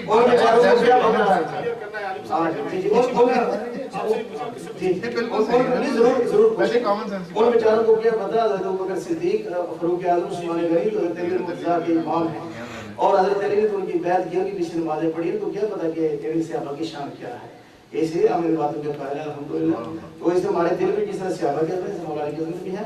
اور اس طرح کے حضرت علی المرتضیٰ مجاہد اسلام تو آپ نے بڑا جہاد کیا ہے. آپ کے نام کے اندر ایک ایسی کشش ہے کہ جب یا علی یا نعرہ حیدری آتا ہے ایک جوش پیدا ہوتا ہے ایمان اعتراض کی. پاکستان کی افواج بھی شروع سے یہ نعرہ یہی لگا رہے ہیں. تو اس طرح جو ہے نا مدد چلتے کہتے ہیں کہ یہ طریقہ بنا ہوا ہے کہ جو ہے نا کوئی سکھ تھے نا ان کا جو گڈا نے پھنسے اس جگہ تے انہوں نے وہ بڑا نعرہ مارنا رام رام کو نکلے مسلمان دے آدمی تو سپاہی آ گئے انہوں نے نعرہ ہے حیدری انہوں یا لے کی گڈا پار انہوں نے کہا ساڑا رام مدد کرنا کھوبے دا پیڑا ساڑا کھوبے دا پیڑا نکلا. تو اس طرح کہ قدرتی طور پہ اسلام کے اندر ایک کشش ہے اور ایک ہمت ہے اسلام کے اندر. ایک سوال تھا سیرت کانفرنس ہوئی تھی نا امام الیاس صاحب نے کہا تھا کہ یا رسول اللہ کہنا پڑا تھا. اس کے بارے میں معلوم ہوتا ہے کہ امام صاحب نے کہا تو ہمارے دل میں شک یہ تو بڑی مسجد میں یا اللہ یا محمد لکھا تو یا بیچ میں سے یا محمد یا کس نے بیچ میں سے اتاری دی ہے. یہ مطلب ساری مدد کیا رہے ہیں دیکھیں اختصار کے ساتھ میں آپ کو بتلاتا ہوں. دیکھیں ظاہر مسئلہ یہ ہے کہ یہ تو ہر بندے کو پتا ہوتا ہے اس بندے کا مسئلہ کو عقیدہ کیا ہے. ٹھیک ہے, اس میں نہ تو ہم نے یہ بنائے تو نہ ہم ہٹا سکتے ہیں. ٹھیک, باقی حضور علیہ السلام کو یہ آگے نا جب درود شریف پڑھتے ہیں لازم ہوتی ہے تو عقیدہ ہے تو بھی پڑھتے ہیں. اب یہ مطلب کہ آیت شریعت کے اندر اس کی کیا جاتا ہے. قرآن کریم میں یا ایھا النبی یا ایھا الرسول یا ایھا المدثر یا ایھا المزمل یہ سارے رب العالمین پاک نام ہوتا ہے. ٹھیک ہے, اب اس کے بعد نبی علیہ السلام کے صحابہ نے آیا یہ سرکار کو اس طرح بات دی ہے نہیں دی ہے. تو اس بات بھی غور کرنا ہے اور مولانا صاحب سے یہ بات پوچھنا کیا بدایا و نہایا کا دراتا ہے کہ جب جھوٹا نبی جو بنا تھا مسلمہ کذاب اس کی فوجیں اور مسلمانوں کی فوجیں ابو بکر صدیق کی فوجوں کا جب آمنا سامنا ہوا تو مسلمانوں کی فوجوں میں بس نہیں کرو گا مسلمانوں کی فوجوں نے نعرہ لگایا اللہ اکبر اور انہوں نے بھی نعرہ لگایا کہ اللہ اکبر. صحابہ کہتے ہیں کہ ہماری جو تلواریں تھیں وہ آپس میں رکنے لگی ٹکراتی کہ وہ ہمارے بھائی ہیں جو اللہ اکبر کہہ رہے ہیں اور ہم بھی اللہ اکبر کہہ رہے ہیں. اتنی دیر میں صحابہ کہتے ہیں ہمیں نعرہ لگایا یا محمد آہو اور آگے سے وہ چپ ہو گئے خاموش ہو گئے. تو ہمیں پتہ چلا کہ نبی علیہ السلام کو نبی نہیں مانتے یہ مسلمہ کذاب کو نبی مانتے ہیں. ٹھیک ہے, ایک بات. اور دوسری بات ہے کہ حضرت امام ابو حنیفہ رحمۃ اللہ تعالی کی ایک قصائد نعمان کے ساتھ پڑھیں آپ بالکل یاد ہے نبی علیہ السلام کو پکارا ہے مدعا دی ہے قصیدہ نعمان بن ثابت. حضرت حسان بن ثابت کے جو اشعار ہیں وہ پڑھیں انہیں بالکل یاد ہے کہ کیا ہے. اور اس طرح علماء دیوبند میں سے جن کو شاید مولانا صاحب مانتے ہوں گے مولانا شریف تھانوی صاحب ہیں ان کی جو کتاب ہے نشر الدین فی ذکر نبی الحبیب اس کے اندر بالکل میرے سامنے وہ ہے تو ٹھیک ہے میں آپ کو دکھا دوں گا اس کے اندر انہوں نے نبی علیہ السلام کو یاد کہہ کے پکارا ہے. پھر اس کے بعد انصاف کے پیر و مرشد ہیں مولانا حاجی امداد اللہ مالوی مکی رحمۃ اللہ تعالی علیہ ان کی پوری ایک نعت ہے کہ ذرا چہرے سے پردے کو ہٹاؤ یا رسول اللہ مجھے دیدار تک اپنا کراؤ یا رسول اللہ. پوری نعت کل یاد مدادیہ کتاب کا نام ہے. پوری وہ کتابیں دو علماء دیوبند کے پیر و مرشد ہیں. اور اس کے بعد جو تبریغی نصاب ہے سب سے پہلا اس میں فضائل دروشی پڑھ کے دیکھیں مولانا ظفر صاحب سہارنپوری انہوں نے اس کے اندر الصلوۃ والسلام نے کیا رسول اللہ یا حبیب اللہ یا یہ لکھا ہوا اس کے اندر باقاعدہ. یہ ساری چیزیں تو حقیقت ہیں. اگر کسی بھی عالم دین کسی بات کا پتہ نہ ہو تو مجھے پتہ نہیں ہے فتویٰ مت دیں کہ یہ ایسا کرنا ہے گناہ ہے یا ایسا نہیں کرنا چاہیے نہیں. تو اس لیے نظریہ جو سوچ ہوتی ہے یہ اپنا اپنا ہوتی ہے. ہر بندے کو اس کی تحقیق پہ سلام ہے کہ اس کی کیسی تحقیق ہے. ہماری تحقیق تو یہ ہے کہ ہم نبی علیہ السلام کی ہر مبتدل بات کو عام کریں. ٹھیک ہے, باقی اپنے آپ کو فرقہ واریت سے بچا کے رکھیں کیونکہ ہم جس کنٹری میں رہ رہے ہیں اس میں ضرورت ہے کہ ہم اتحاد یا یکجہتی کے ساتھ اپنے دین کو اپنے اسلام کو آگے بڑھائیں کیونکہ ہمارے اوپر یہاں کئی طرح کی ذمہ داریاں عائد ہو جاتی ہیں. تو باقی جس بندے کا جو عقیدہ نظریہ ہوتا ہے وہ تو اس کی گفتگو سے پتہ چل جاتا ہے کہ یہ بندہ کیا بیان کر رہا ہے. اور کوئی بات آپ کے ذہن میں اگر انسان کو پتہ چل جائے کہ ایک شخص جھوٹا ہے اور وہ امامت کر رہا ہے. ہاں جی سنیں جھوٹے کے بارے میں شاید اچھا جی یہ بھی توجہ سے باسمات فرم پہلی بات اس دور میں سچا جھوٹا پہ پتہ نہیں چلتا کہ آدمی کون سچ کہہ رہا ہے کون جھوٹ بول رہا ہے. یہ بڑا المیہ ہے مسلمانوں کا. حضور علیہ السلام سے پوچھا کہ سرکار کیا مومن بزدل ہو سکتا ہے؟ فرمایا ہو سکتا ہے. عرض کیا حضور مومن بخیل ہو سکتا ہے کنجوس؟ فرمایا ہو سکتا ہے. عرض کیا حضور کیا مومن جھوٹا ہو سکتا ہے؟ فرمایا کہ نہیں. ایمان اور جھوٹ ایک سینے میں جمع نہیں ہو سکتا. اور پھر نبی علیہ السلام نے فرمایا کہ منافق مومن کی نہیں منافق کی تین نشانیاں ہیں. ان میں سے یہ ہے کہ جب وہ بات کرتا ہے تو جھوٹ بولتا ہے، بات کرے تو جھوٹی بات کرتا ہے، جب ہے بھی منافق ہو جائے گا، خود سوچے اس بندے کو تو معلوم نہیں چاہیے کہ جو بندہ جھوٹ بولے تو چے جائے کہ یہ محمد کو اس کو مذاق نہ سمجھے، بہت بڑا بول ہے اور دوسروں کی عبادت ہے۔ کل قیامت والے دن اللہ پاک کی بارگاہ میں جا کے ہم نے حساب دینا ہے کہ ہم نے جی کیسے کس انداز میں کیسی نمازیں پڑھائی ہیں، اور یہ نہ ہو اللہ تعالیٰ معاف کرے کہ ہم لوگوں کی نمازیں ہمارے گھر میں پڑھ جائیں۔ اس لیے ایسی کوئی حرکت بھی نہیں کرنی چاہیے کہ جس سے جھوٹ کا کیا کوئی ایسی حرکت جیسے کسی بندے کو نفرت پیدا ہو جائے اور وہ نماز کی دین سے دور بھاگ جائے، بلکہ بڑے اچھے طریقے سے اسلام کی تبلیغ اور بڑے جانکاری کے ساتھ کرنا چاہیے۔ نہیں مطلب یہ ہے کہ ایگزامپل جیسے آپ کسی جگہ پہ جاب کرتے ہیں یا کچھ ایسے، تو آپ کو پتہ ہے کہ یہ شخص جو ہے نا وہ ریگولرلی جھوٹ بول رہا ہے، کیا اس کے پیچھے وہاں پہ جماعت کروائی جاتی ہے، پھر یہ آئے مل کے جماعت کو آپ کو پتہ ہے تو اپنے لگ پڑ نہیں ہوگی، آپ کو پتہ ہے تو لگ پڑ جائے۔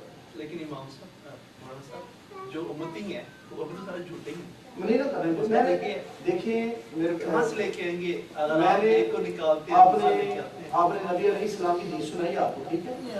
آپ کہاں سے آنا ہے کیسے آنا ہے یہ ہمیں اپنے کو بدلنا ہے، خود بدلتے نہیں قرآن کو بدل دیتے ہیں، یہ نہیں ہونا چاہیے۔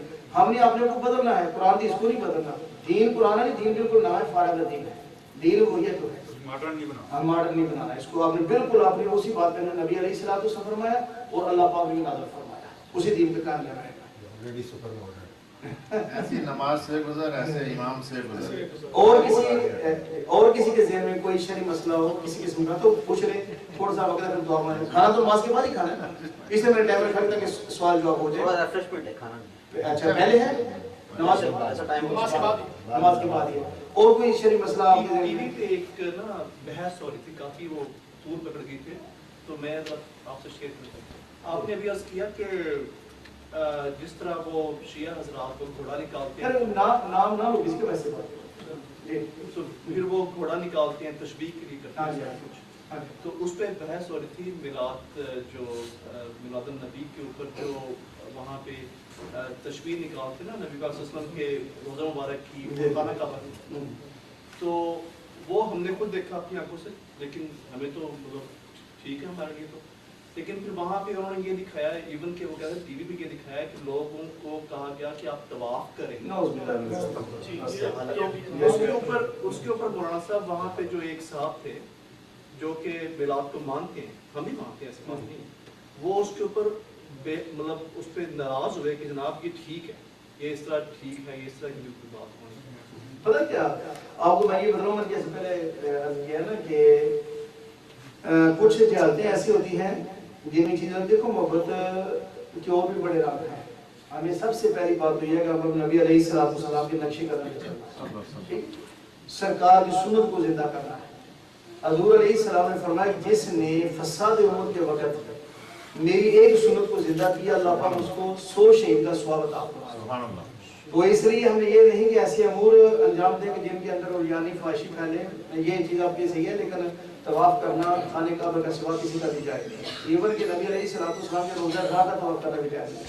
ہمارا یہ عقیدہ، ہمارا یہ مسلک ہے، تو اگر وہ لوگ کرتے ہیں تو غلط کرتے ہیں، ان کو اس سے بچنا چاہیے۔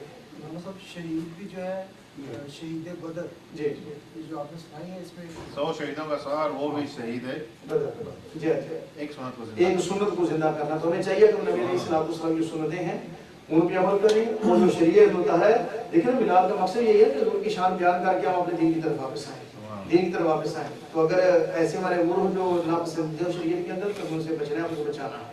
تو اس میں یہ بات نہیں، کبھی بات اپنے خلاف ہے تو سب سے پہلے اس کو قبول کروں، میں یہ بات غلط ہے، میں ٹھیک اس بات کو ٹھیک کرنا۔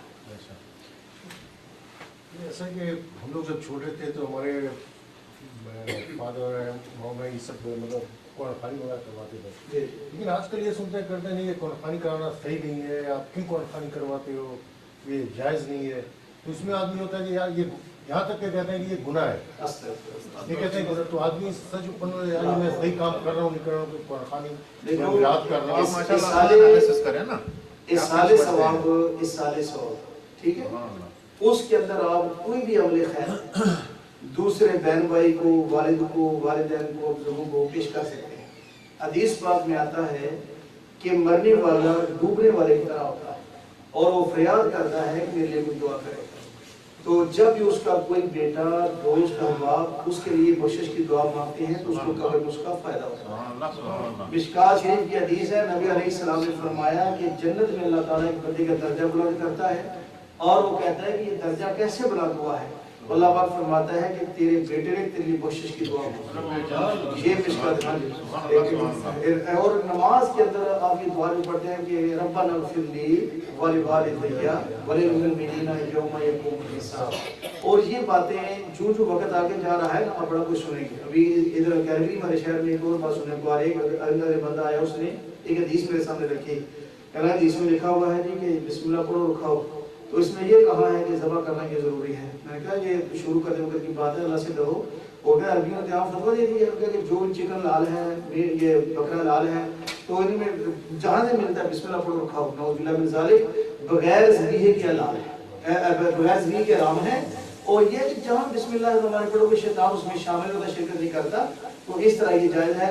اس طرح کیونکہ اس کی وجہ یہ ہے کہ جہالت جو ہے نا، جاہل ایک آدمی مثال کے طور پہ 24 گھنٹوں میں سے 20 گھنٹے سوتا ہی نہیں ہے، اس لیے دماغ ماری ہوئی ہے. وہ کیا دین کو مسئلہ کیا بتلائے گا؟ ادھر قانون کو فون لگائے ہوئے اور ایک دوسرے کے مسئلے کو نہیں، مفتی خود ہی بنے ہوئے ہیں. تو جو یہ بات غلط ہے، جس کو پتہ نہیں ہے وہ علم والے سے پوچھے. اگر اتنا علم آسان ہوتا تو علماء نے 10 12 سال کے سلیبس رکھے ہوئے ہیں نا، وہ سلیبس نہ ہوتے. دین کو سمجھنے بہت مشکل کام ہے. تو اس میں انہیں سے پوچھا جائے جو صاحب علم جو دین والے ہوتے ہیں کہ دین اس میں کیا کہتا ہے. آپ دین والوں نے اختلاف ہوتا ہے، ان کے اپنے دلائل ہوتا ہے، دلائل دونوں کو سن لیا جائے. آپ جو چیز پر آپ کی توجہ بڑھے اس پہ بتا دیا جائے. ٹھیک ہے. یہ عام چیز ہو گئی نا کہ آپ یوٹیوب میں یہ کسی بھی طرح جو ہے نا چھوٹے چھوٹے مسئلے دیکھ کے تو آپ کے جو ہے نا وہ جی یہ غلط ہے، یہ ایسے ہے. بڑا امپورٹنٹ مسئلہ ہے یہ بتائیں کہ مشین سلاٹر حلال ہے یا ہینڈ سلاٹر ضروری ہے؟ ایک ایسا ہوتا ہے نا مشین چل رہی ہے اور کیسٹ چل رہی ہے اس میں اللہ اکبر کی. دیکھتے جو شریعت ہے نا یہ تو ہے. ہمارے اسٹوروں پہ کچھ اسٹوروں پہ مشین سلاٹر بک رہا ہے اور ان کے پاس ہے سرٹیفائیڈ ہے، اس کو وہ حلال نہیں ہے. پورے کینیڈا میں وہی ہے اور جامعہ سے انہوں نے فتویٰ لیا ہوا ہے، لیکن جو شریعت نکال گیا ہے وہ پورے آپ سے نکالنا ہے. ایک ہمارے مدینہ اسٹور پہ آتا ہے، اس پہ ہینڈ سلاٹر لکھا ہوا ہے. چلو کسی کا نام نہ لے، مسئلہ پہ پوچھنا ہے. اس پہ ہینڈ سلاٹر لکھا پر ہوا ہے. ہینڈ سلاٹر جو ہے نا وہ والا جی مشین والا جو ہے اس میں یہ کہ کہتے ہیں کہ قرآن نکالتے ہیں ہم پڑھنے کے لیے صبح کے ٹائم. صبح ہمیں آفس جانے کی ضرورت ہوتی ہے، صبح 6 بجے جانا ہے، آفس جانا ہے. تو یہ ہوتا ہے پنسورا جس کو کہتے ہیں کہ وہ ہوتا ہے، تو اس میں سورہ یاسین سورہ رحمان جمعہ پڑھ لیا ہم نے. تو ہمارے ساتھی ہیں تو وہ کہتے ہیں یار قرآن میں تم پڑھا کرو، یہ تم پنسورا کیا پڑھتے ہو؟ یہ جائز نہیں. یہ بھی بدعت ہو گیا. یہ صحیح کہنا ٹوپی پہنا بدعت ہے، رومال لینا بدعت، تسبیح پڑھنا بدعت ہے، اور ساری بدعتیں فنیشنگ پر لکھ رہی ہیں مزاح. پنسورا میں نہیں پڑھ سکتے. نہیں پڑھے ہیں. اگر آپ دیکھیں نا موبائل پہ الحمدللہ رب العالمین والعاقبۃ للمتقین والصلاة والسلام علی اشرف الانبیاء والمرسلین وعلى آلہ الطیبین الطاہرین واصحابہ الہادین المہدیین واولیاء ملته وعلماء امته اجمعین. ربنا آتنا في الدنيا حسنة وفي الآخرة حسنة وقنا عذاب النار. ربنا ادخلنا الجنة مع الأبرار يا عزيز يا غفار يا رب العالمين بحرمة السيد المرسلين. پروردگار عالم آج اس محفل کو اپنی بارگاہ میں شرف قبولیت عطا فرما. پروردگار عالم تیرا ذکر ہوا، تیرے پاک نبی کا ذکر ہوا، تیرے پاک نبی غلام کا ذکر ہوا، جو تمہیں اچھا کلمہ لگا ہے میرے اللہ اس کی خیر ہماری کوشش فرما. میرے اللہ حاضرین و حاضرات کے صغیرہ کبیرہ گناہ معاف فرما. اے مالک و مولا جس طرح تو نے سیدنا صدیق اکبر کو وفات عطا فرمائی، عشق عطا فرمائی، محبت عطا فرمائی، غلامی عطا فرمائی، میرے اللہ اس کی ہمیں فیض عطا فرما. ہمیں ساری زندگی اپنے پاک نبی کی سونی سونی شانیں بیان کرنے کی، سننے کی، سنانے کی توفیق عطا فرما. یا اللہ قرآن پاک کے نور سے ہمارے سینے کو روشنی عطا فرما. اے مالک مولا اس بات برکت محفل کا صدقہ حاضرین و حاضرات کے دل میں جو نیک تمنائیں ہیں، نیک التجائیں، نیک خواہشات و شرف قبولیت عطا فرما. پروردگار عالم سب کے بچوں کو اپنے والدین کا کو احترام کرنے کی توفیق عطا فرما. یا اللہ ماں باپ کو اپنی اولادوں کی اچھی تربیت کرنے کی توفیق عطا فرما. سب کو رزق حلال کمانے کی، اپنے اولادوں کو کھلانے کی توفیق عطا فرما. یا اللہ غیبت سے، جھوٹ سے، چغلی سے، کسی کے نقصان نقصان سے، دوسرے کے بارے میں بدگمانی سے محفوظ فرما۔ یا اللہ ہمیں شرین سے، حاسدین سے، منافقین سے، کاذبین سے محفوظ فرما۔ اپنی پناہ عطا فرما، اپنے پاک رب کی رحمت کا سایہ نصیب فرما۔ یا اللہ ہم سب کو حضور علیہ السلام کے نقش قدم پہ چلنے کی توفیق عطا فرما۔ نبی کریم علیہ السلام کی سنت مطہرہ کو زندہ کرنے کی توفیق عطا فرما۔ اے مالک و مولا